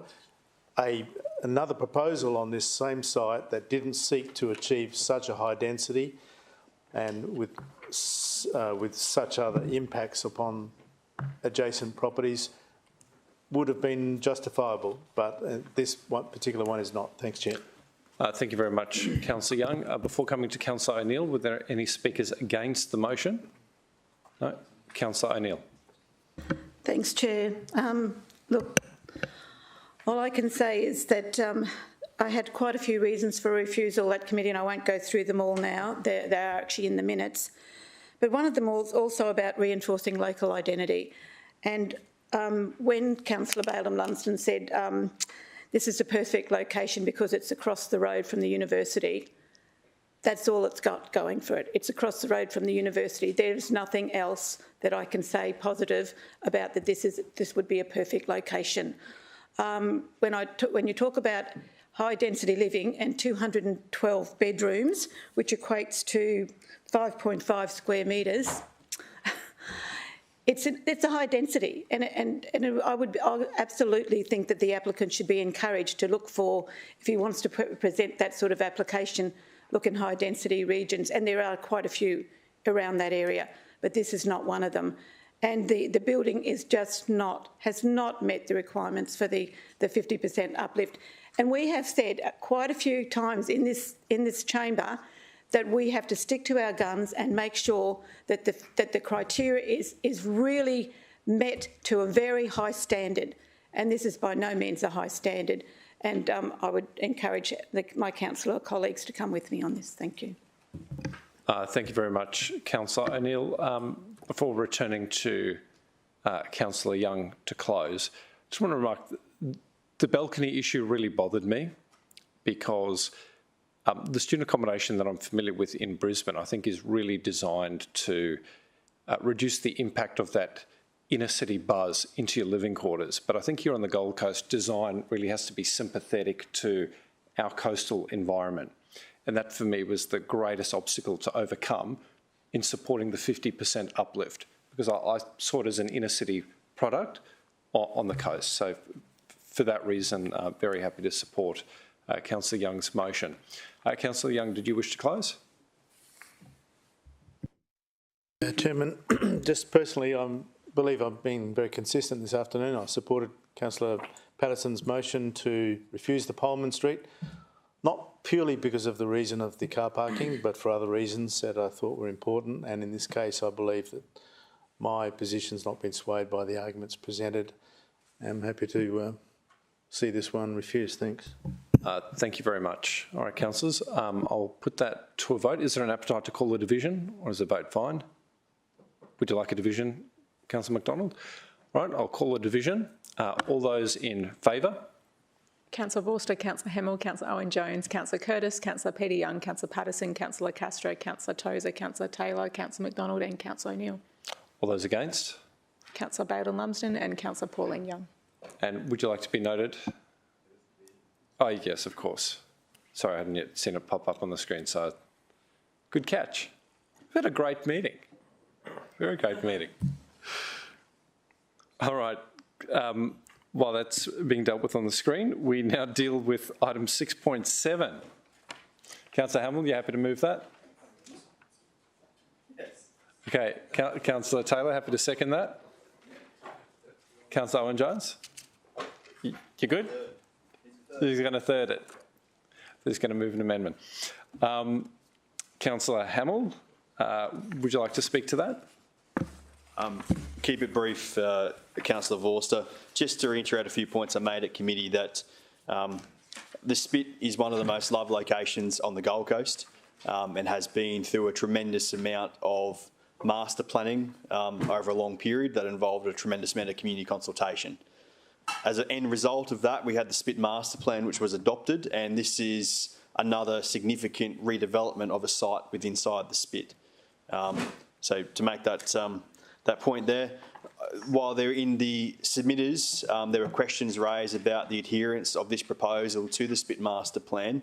I hope we could all agree that there was a tremendous amount of detail provided in this report, both from city officers and the state government, demonstrating that this development does comply with the Spit Master Plan.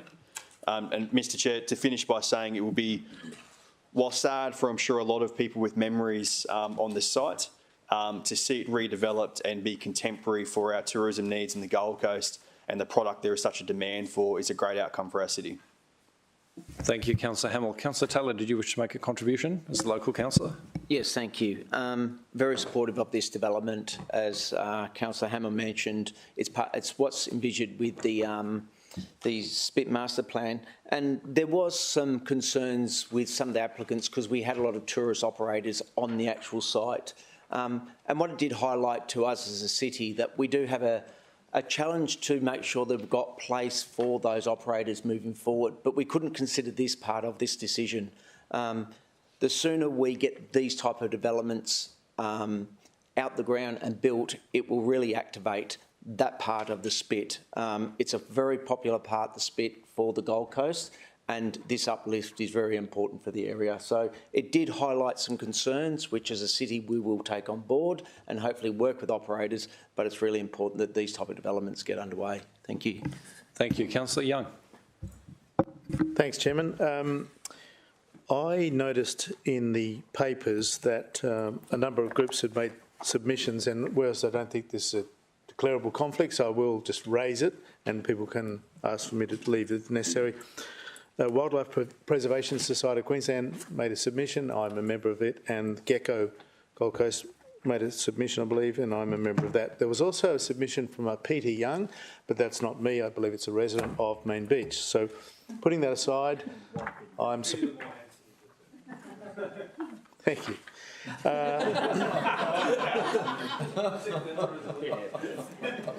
Seconded. I'm supportive of the proposal, but I want to reflect on Councillor Taylor's mention there of the need to work with the affected business holders in particular, and so I have a question through you, if you mind. Is it likely this Chief Investment Officer or someone like that is going to be engaged to assist, or maybe the CEO is best to ask this? Yeah, so we'll get a response from the CEO, and if you've got something further to add, Councillor Taylor, I'll come to you. Thanks, Chairman. Through you, Chair, I can confirm that the city is actively working with both the affected developers, the affected businesses and the state government on a solution. Thanks, CEO. Thanks, Chairman. Wonderful. Councillor Taylor, were you happy with that? Yes, thank you. I just want to reinforce that we are working with the industry, and it's very important to understand it's the industry we've got to look after moving forward. As I've mentioned, there's operators that are affected at the moment, but there'll be new operators in the future, and it may not be the same operators. But what it has highlighted, that we have a gap in our tourism sector, and it's given us the opportunity to start working for a solution in that space. Thank you. Thank you very much, Councillor Taylor. Any speakers against, councillors? No? Would you like to close, Councillor Hamill? Councillor Vorster, just to quickly reaffirm something that was raised in committee and has been reported in the media, but on the record that there is no helicopter provisions as part of this development. So that's just clear as day on the record again. And I thought for the interest of councillors, I might point out that this application also has car share as part of it. So in the one committee, we went from not seeing it at all to in one committee having 3 applications in 3 different parts of the city for 3 very different uses proposing car share. This one is part of the hotel side of the development where the hotel operator said, we don't need that many car parks to operate this boutique hotel.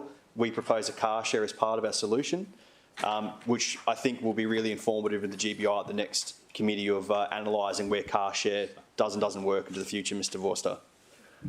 Thank you very much, Councillor Hamill. I'll put that to a vote. All those in favour? All those against? That's carried unanimously. Well, Councillor Hamill, I don't think I need to come to you. Just the minutes, Mr. I do. Okay, should we deal with that one by itself? Sure. There we go. So moved by Councillor Hamill. Do I have a seconder? Councillor Peter Young. We'll wait to get that up on screen.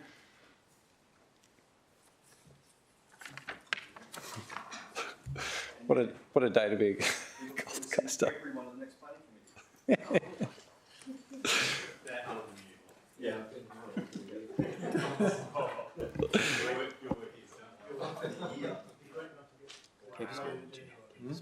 Yep. All right, here we go. Moved by Councillor Hamill, seconded by Councillor Peter Young. I'll put that to a vote. All those in favour? All those against? That is carried unanimously. Thank you very much, Director, Mr Moran, all city officers from the Directorate. We now go to Water, Waste and Energy. Councillor O'Neill. Thanks, Chair. I move that the report of the Water, Waste and Energy Committee meeting held on Thursday, 10th of August 2023, covered by recommendations 1 to 6, be received. Do I have a seconder? Councillor McDonald. I'll put that to a vote. All those in favour? All those against? That is carried. Director, good to have you. Councillors, any items you wish to deal with separately? No. Councillor O'Neill. Easy. I move that the recommendations of the Water, Waste and Energy Committee be adopted. I'll put that to a vote. All those in favour? Oh, yes. Thank you, Councillor Peter Young. You've been very cooperative today. I appreciate it. Seconded by Councillor Peter Young. All those in favour? All those against? That is carried. Happy days. Thank you. Back to the old days, huh?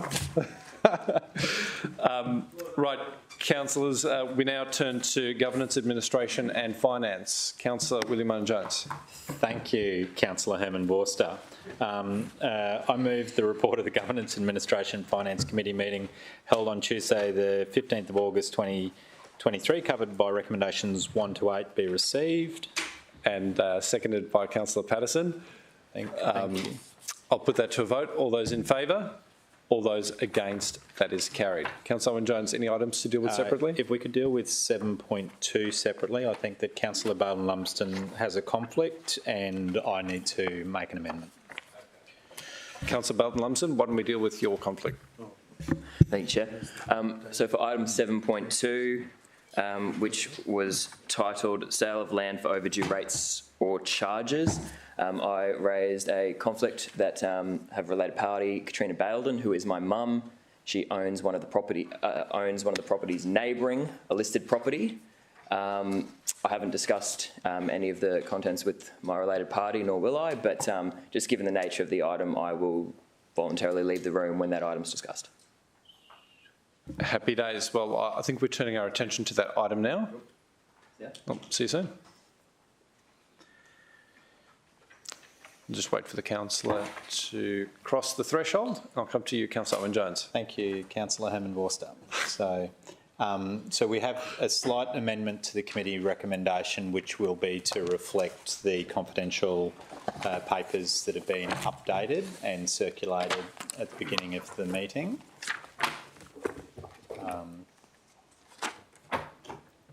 So we're saying that the updated attachment 1, and that attachment 1 is what has been circulated. So, Mr Chair, the good news is I'm moving this now when I don't have a gallery behind me, because this effectively is part of our rates recovery process as we move through the process of recovering outstanding rates. This is the end of the line. There are a small amount of ratepayers in the city who haven't paid either rates or water charges for more than 3 years, and this is the last step that the council has to take in order to provide an equitable outcome for the 280-odd thousand ratepayers that do pay their rates on time. So, and that was Councillor Young had seconded the motion? That's correct. Yep. And so the updated attachment reflects some of the ratepayers that have paid on, and that will continue to reduce in numbers. And I think that we all hope that by the time it comes to auction day that there won't be any properties at all involved. But if I could take this opportunity to remind everybody, their rates are due on the 24th of August. So now's the time to make sure that you pay them on time. Thank you very much, Councillor. Any speakers against the item? Is there a need to close? No, I'll put that to a vote. All those in favour? All those against? That is carried. Councillors, any other items you wish to deal with separately? Councillor Pauline Young. Thank you, Chair. I just had a couple of questions on 7.3, which is a grey paper item, and I think possibly it would be difficult to ask the question without... Sure. Yeah. Do you have a reason that you propose we move into close? Okay. Perhaps we have that ready to go, because it might be included in the paper already. 7.3. It's negotiations relating to a commercial matter. All right. All right, so would you like to move that, yes. Councillor Pauline Young? All right, do I have a seconder? Councillor Owen-Jones. I'll put that to a vote. All those in favour? All those against? If we could clear the gallery and cease live streaming for a moment. Thank you. 7.3.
gallery and turn on our live streaming.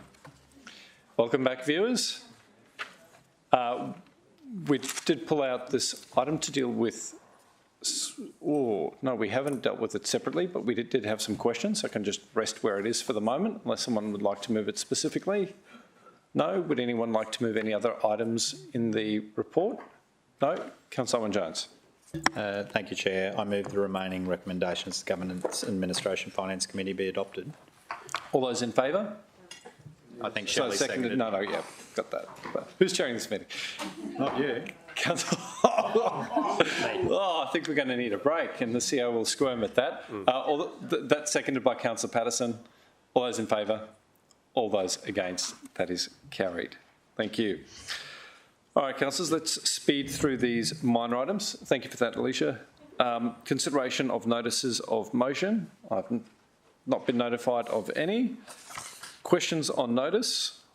Oh, we could be devious here, but I don't have any brought to my attention. Presentation of petitions. I understand we do have one. Councillor McDonald. I do, thank you, Mr Chair. I have a petition with 18 signatures. And I'd like to move that Council receive this petition. You wouldn't want me to read it all out. I can read the, we, the undersigned, respectfully demand the immediate removal of the unacceptable and non-compliant high order to low order Reserve Street diversion and the upgrade of the entirety of the Koala Park route. 1.6, we append a report from Rhineskilled Traffic Engineering dated the 11th of April 2023, which the petitioner had commissioned as further support for the above proposal and to further highlight to Council the shortcomings within the BITSIOS report in addressing the core underlying factors affecting Ocean Parade and Reserve Street. Thank you, Councillor McDonald. Just for clarity, you're moving that this be received and referred to the relevant committee? Yes, Mr Chair. Just a question to you, and I'm happy to second that. Just a question to you. We recently, as recently as last council round, I think dealt with a very similar petition. Are these two petitions now in conflict, or do they deal with separate matters? Well, they're dealing with more or less the same matter, but it's, I suppose it's a progress from the last petition. Right. So to you, Mr CEO, now that we have two petitions potentially dealing with the same precinct and the same matters, do you expect that we will receive one report dealing with all issues across both petitions or two separate reports? I expect that you will receive one report. I just think, not that I can provide you direction, which I'm not, but it might be tidier in terms of, I don't want to do a Bailey here, but it just might be tidier for the lead petitioner. Right, happy days. Councillor Owen-Jones. So can I just clarify? We've had a petition and we've dealt with it. I know that there's been several Koala Park petitions that we've dealt with. Do we have any others that need to be dealt with other than this one? Is there any others on today or just with respect to Koala Park? So we had the footpath one we previously had in regards to Tablebam and closing a street. Does this re-prosecute the same things that we've already had reports on? So because our only choices today are either to accept the petition or not. And if we've already dealt with it, it might be that we choose to not accept the petition. So I will come to Councillor McDonald, but my understanding is that we had a petition. In the report in response to that petition, Council agreed to undertake some short-term tactical measures in the road to try and deter non-local traffic. That work has largely been carried out, and it appears as though the lead petitioner in this instance may not be satisfied with the tactical work that was carried out, and this petition seeks to restore the road to its former condition. Meanwhile, the results of the first report to do with the first petition are being separately challenged in the petition that we received last round. Councillor McDonald, is that correct? Well, it's very confusing. With the first report that we got, it was about continuing Tabalban Street straight over the hill. Yep. And it's all to do, and this one, I suppose, is all to do about the order of the road, you know, the high order, because what they're challenging is that the number of vehicles, and I think it's about 12,000 vehicles a day that are using that area, and I believe that they believe that it's not classified in the correct order. So, so what they're wanting to do, they're challenging Council's report. Councillor Tozer, question. Can I just ask you through you, Mr Chair, to Councillor McDonald, what's actually the purpose of their challenge? What's the outcome they're seeking by challenging it? Councillor McDonald, do you have any insight beyond, I suppose, the substance of the well, it's petition? about using that road for the amount of traffic that's using it as at the present. Like I mentioned before, you know, there's about 12,000 vehicles a day, and they're saying that the classification that council has is not actually the classification of the road. So can I follow that question up? Yeah, please, Councillor Tozer. So I've driven through the area known as Koala Park quite a lot here and there because I like to kayak in Tallabudger Creek, which is at the bottom of the hill, and I live in Mudgeeraba. Are they? My understanding is the council has addressed this proposal to cut the road more straightly up the hill and then down the hill instead of the dogleg that goes around to the left and right. Is the purpose of this challenge of statistical collection in order to support their view that the road should be straight instead of doglegged? I think their challenge is that they're classifying this as a major collector road function, and it's not a bypass link that's being used at the present, because what's happening, instead of people going through Burleigh, they're using Koala Park as a bypass link. Guilty as charged. Yeah. And me. Yeah, everyone. And so just so I'm very clear, the reason we're receiving this petition is to interrogate the view that we make that a collector road and deliver a road straight down the middle, or not? Because my understanding is council has already dealt with that. So, Councillor Tozer, great line of questioning. I think procedurally, under the local law, we're constrained to debating whether or not the petition should be accepted, received and sent to the relevant committee. So I have entertained questions that have dealt with whether or not we've handled this matter before, but now you're probing questions that I think can only be addressed in a report. Understand. Yeah. We have a motion afoot. Did anyone wish to move an amendment, have questions? Councillor Owen-Jones. Could I just ask, if we were to amend it so that it didn't have the final words, it says in a report to council, that would just mean that if it was fit for consideration, it would come forward, and if it wasn't, it wouldn't. You know, so my challenge is that I think that we're treading over the same ground, and I accept the fact that everybody's got a right to put a petition up, but sometimes the answer isn't what people want for sound reasons. So, and we only have the two options. I'm of a similar mind to you, but I suppose I'm somewhat assuaged. So I don't have the option of shortening it, so that it's just the words under the local law. Okay, thank you. And I'm assuaged by the fact that we won't have two reports. We will still only have the one report. Councillor Peter Young. Thanks, Chairman. I feel uncomfortable sending a report to officers under our imprimatur that says we are saying that it's unacceptable and that things are not compliant. That's their wording and not ours.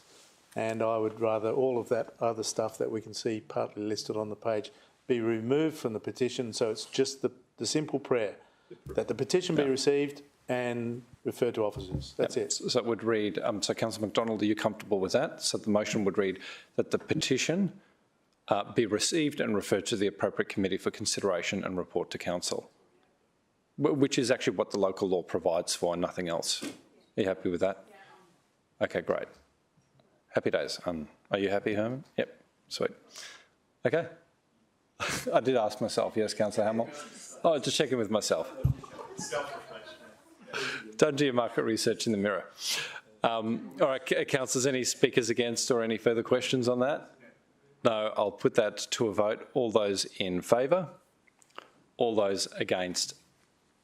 That is carried. Councillor Pauline Young, would you like to be noted? All right, Councillor Young, be noted as having voted in the negative.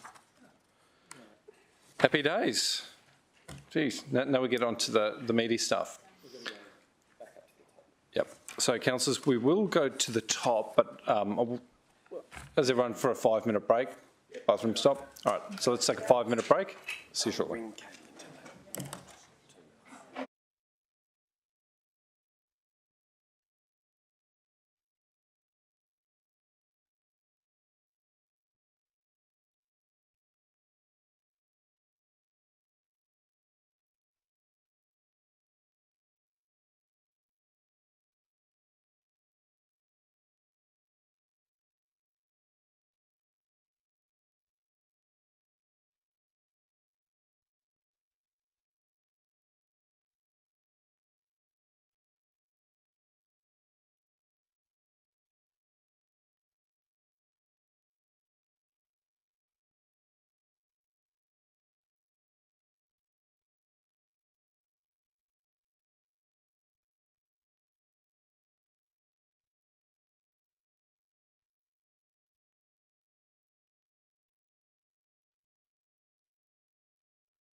I know it's been a long day. I'm sure we've all had an opportunity to consider the substance of the next two matters. Regrettably, though, for our viewers, they are, for the moment, closed items. The first one deals with our accommodation review. Is someone happy to move that we go into closed? Councillor Pauline Young. Do I have a seconder? Councillor Tozer, and that's for the reasons included in the report itself and presently on the screen. I'll put that to a vote. All those in favour? All those against? That is carried.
and live streaming's on. Imagine if that crowd was still here. Happy days. All right, for those tuning in, we have dealt with the 1CP accommodation review item. Councillors in closed session contributed to a very lively but very constructive debate. Our CEO will issue a media release to provide an update to staff and the community shortly, and that is appropriate given that the report is presently confidential. We want to ensure that we're releasing the right information at the right time for all of our stakeholders. That will be moved by Councillor Peter Young and seconded by Councillor Owen Jones. Councillor Young, did you wish to speak to the item very briefly? Thanks, Chairman. We need to make sure that the right wording is presented. So we just... Okay.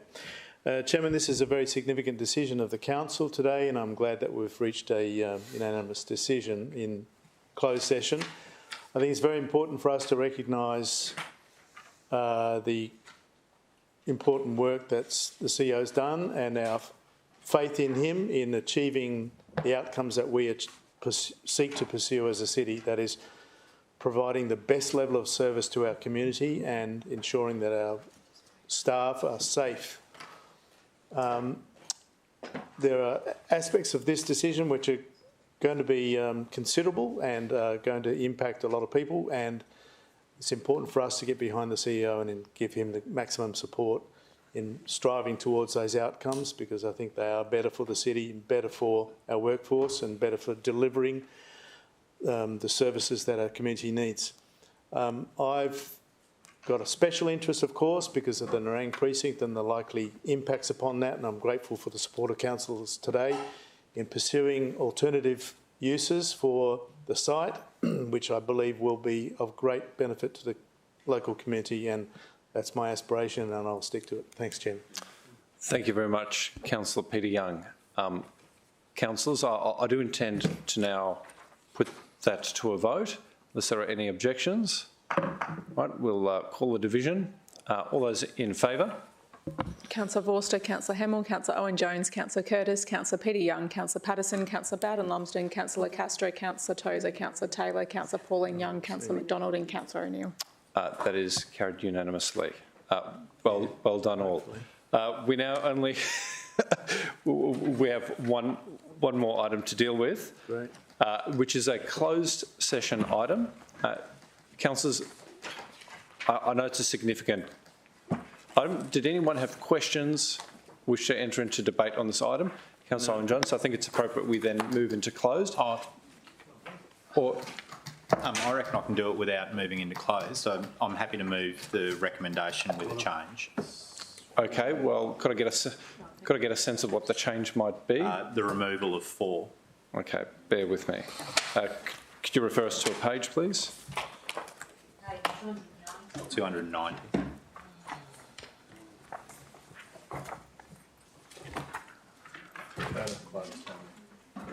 So 290.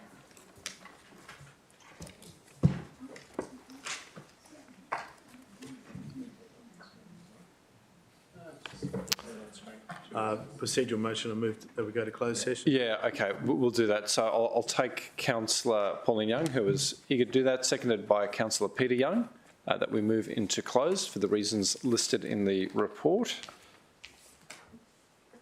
And I can go to that if you like, but you should have them ready. Yeah, sure thing. I'll put that to a vote. All those in favour? All those against? That is carried.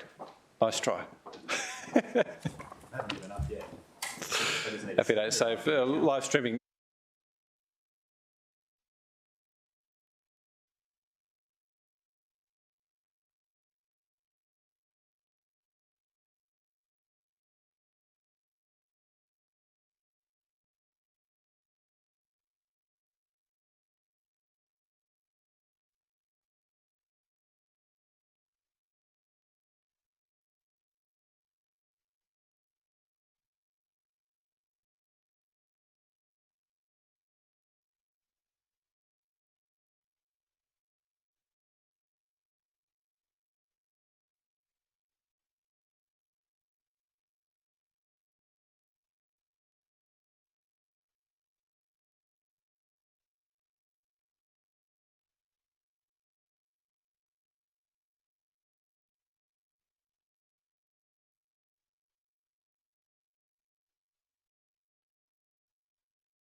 Thank you very much to our live audience. Your patience has been appreciated.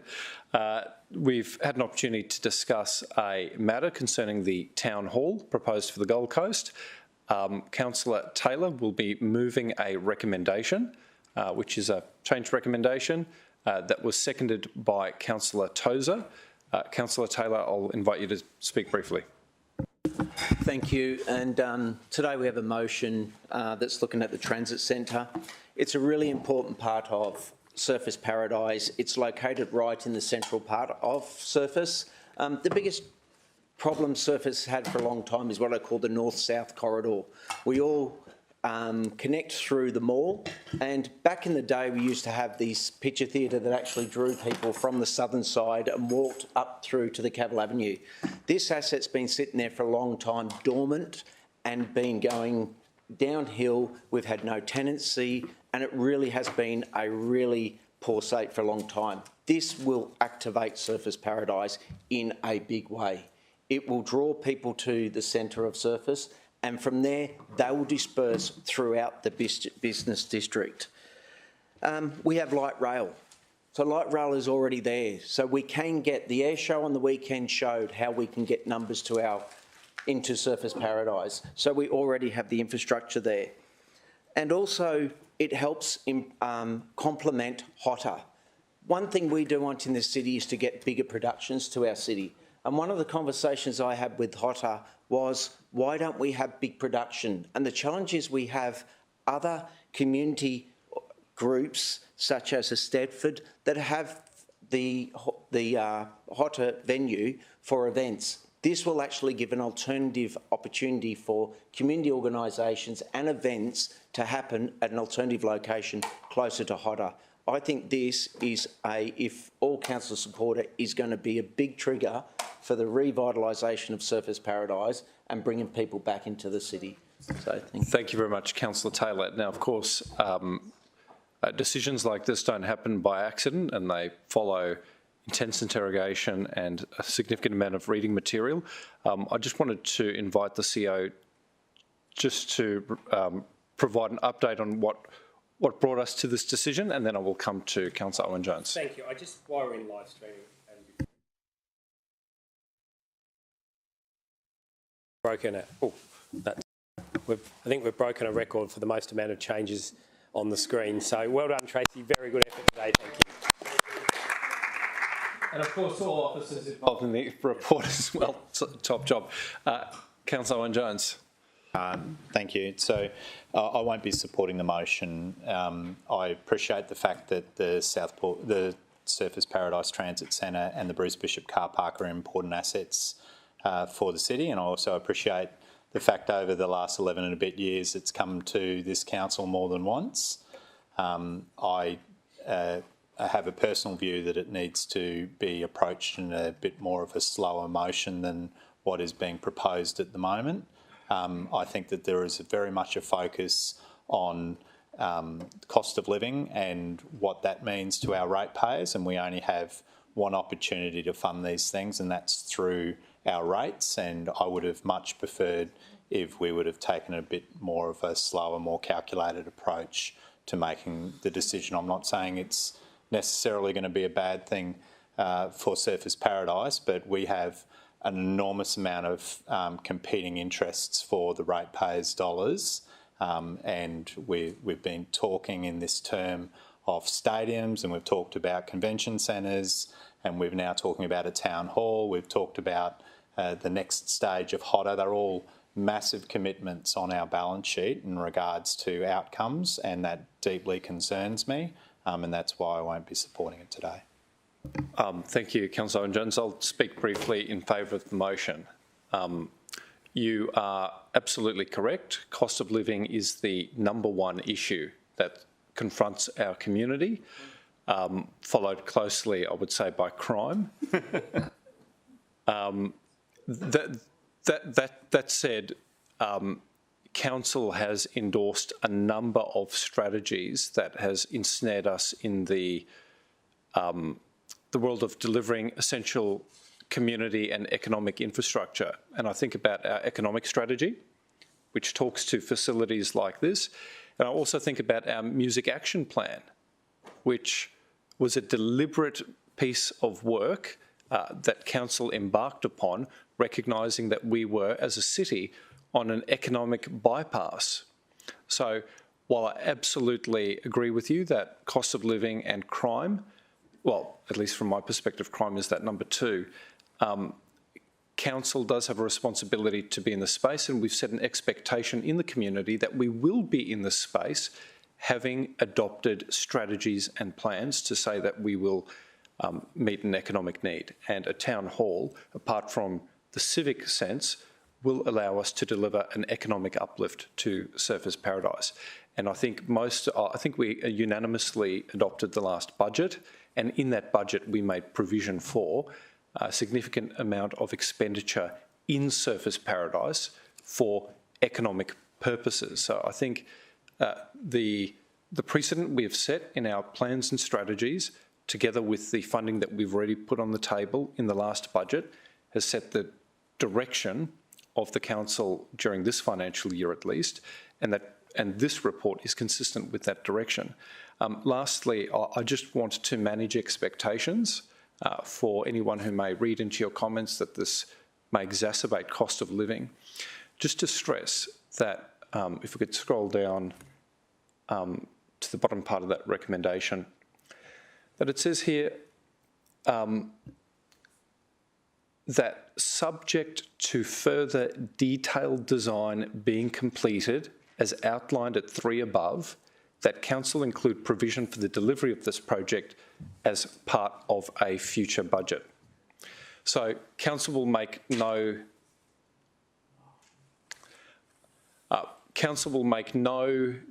decision today to allocate any funding beyond $200,000, which could in any way put pressure on our budget and exacerbate cost of living.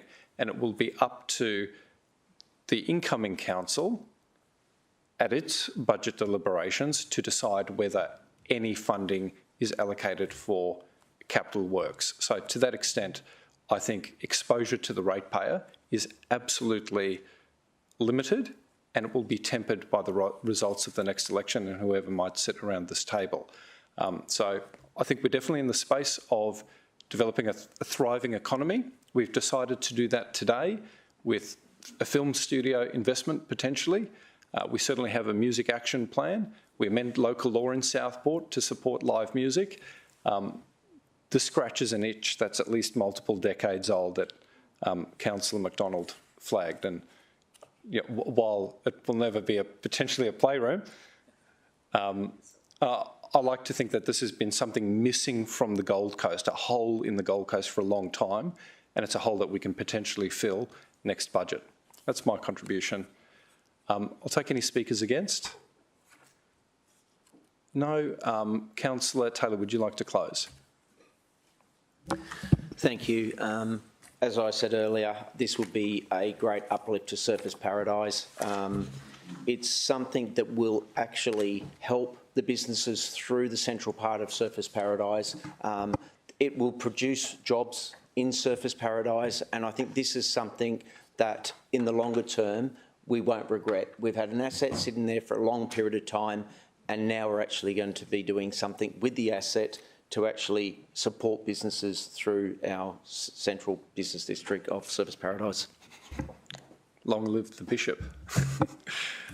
All right, councillors, I will put that to a vote, intending to call a division. All those in favour? Councillor Forster, Councillor Hemmel, Councillor Curtis, Councillor Peter Young, Councillor Patterson, Councillor Bowden Lumsden, Councillor Castro, Councillor Tozer, Councillor Taylor, Councillor Pauline Young, Councillor McDonald and Councillor O'Neill. All those against? Councillor Owen Jones. Wonderful. All right, councillors, that deals with all items on our agenda today. Thank you so much for your patience. I have to say it is quite exhausting up here, so I do thank you for that. Before closing the meeting, I do want to flag that the CEO intends to provide us with an update on an item, but that won't be included as part of the meeting. It's merely as a courtesy. The meeting is... Councillor Hamill. Councillor Vorster, I think it would be remiss if we didn't congratulate you on how you've done this afternoon. Yeah, thank you. You've done really well, so congratulations. Do you want to call him the mayor again? No. Get me in trouble. All right, councillors, the meeting is now closed at 5:09.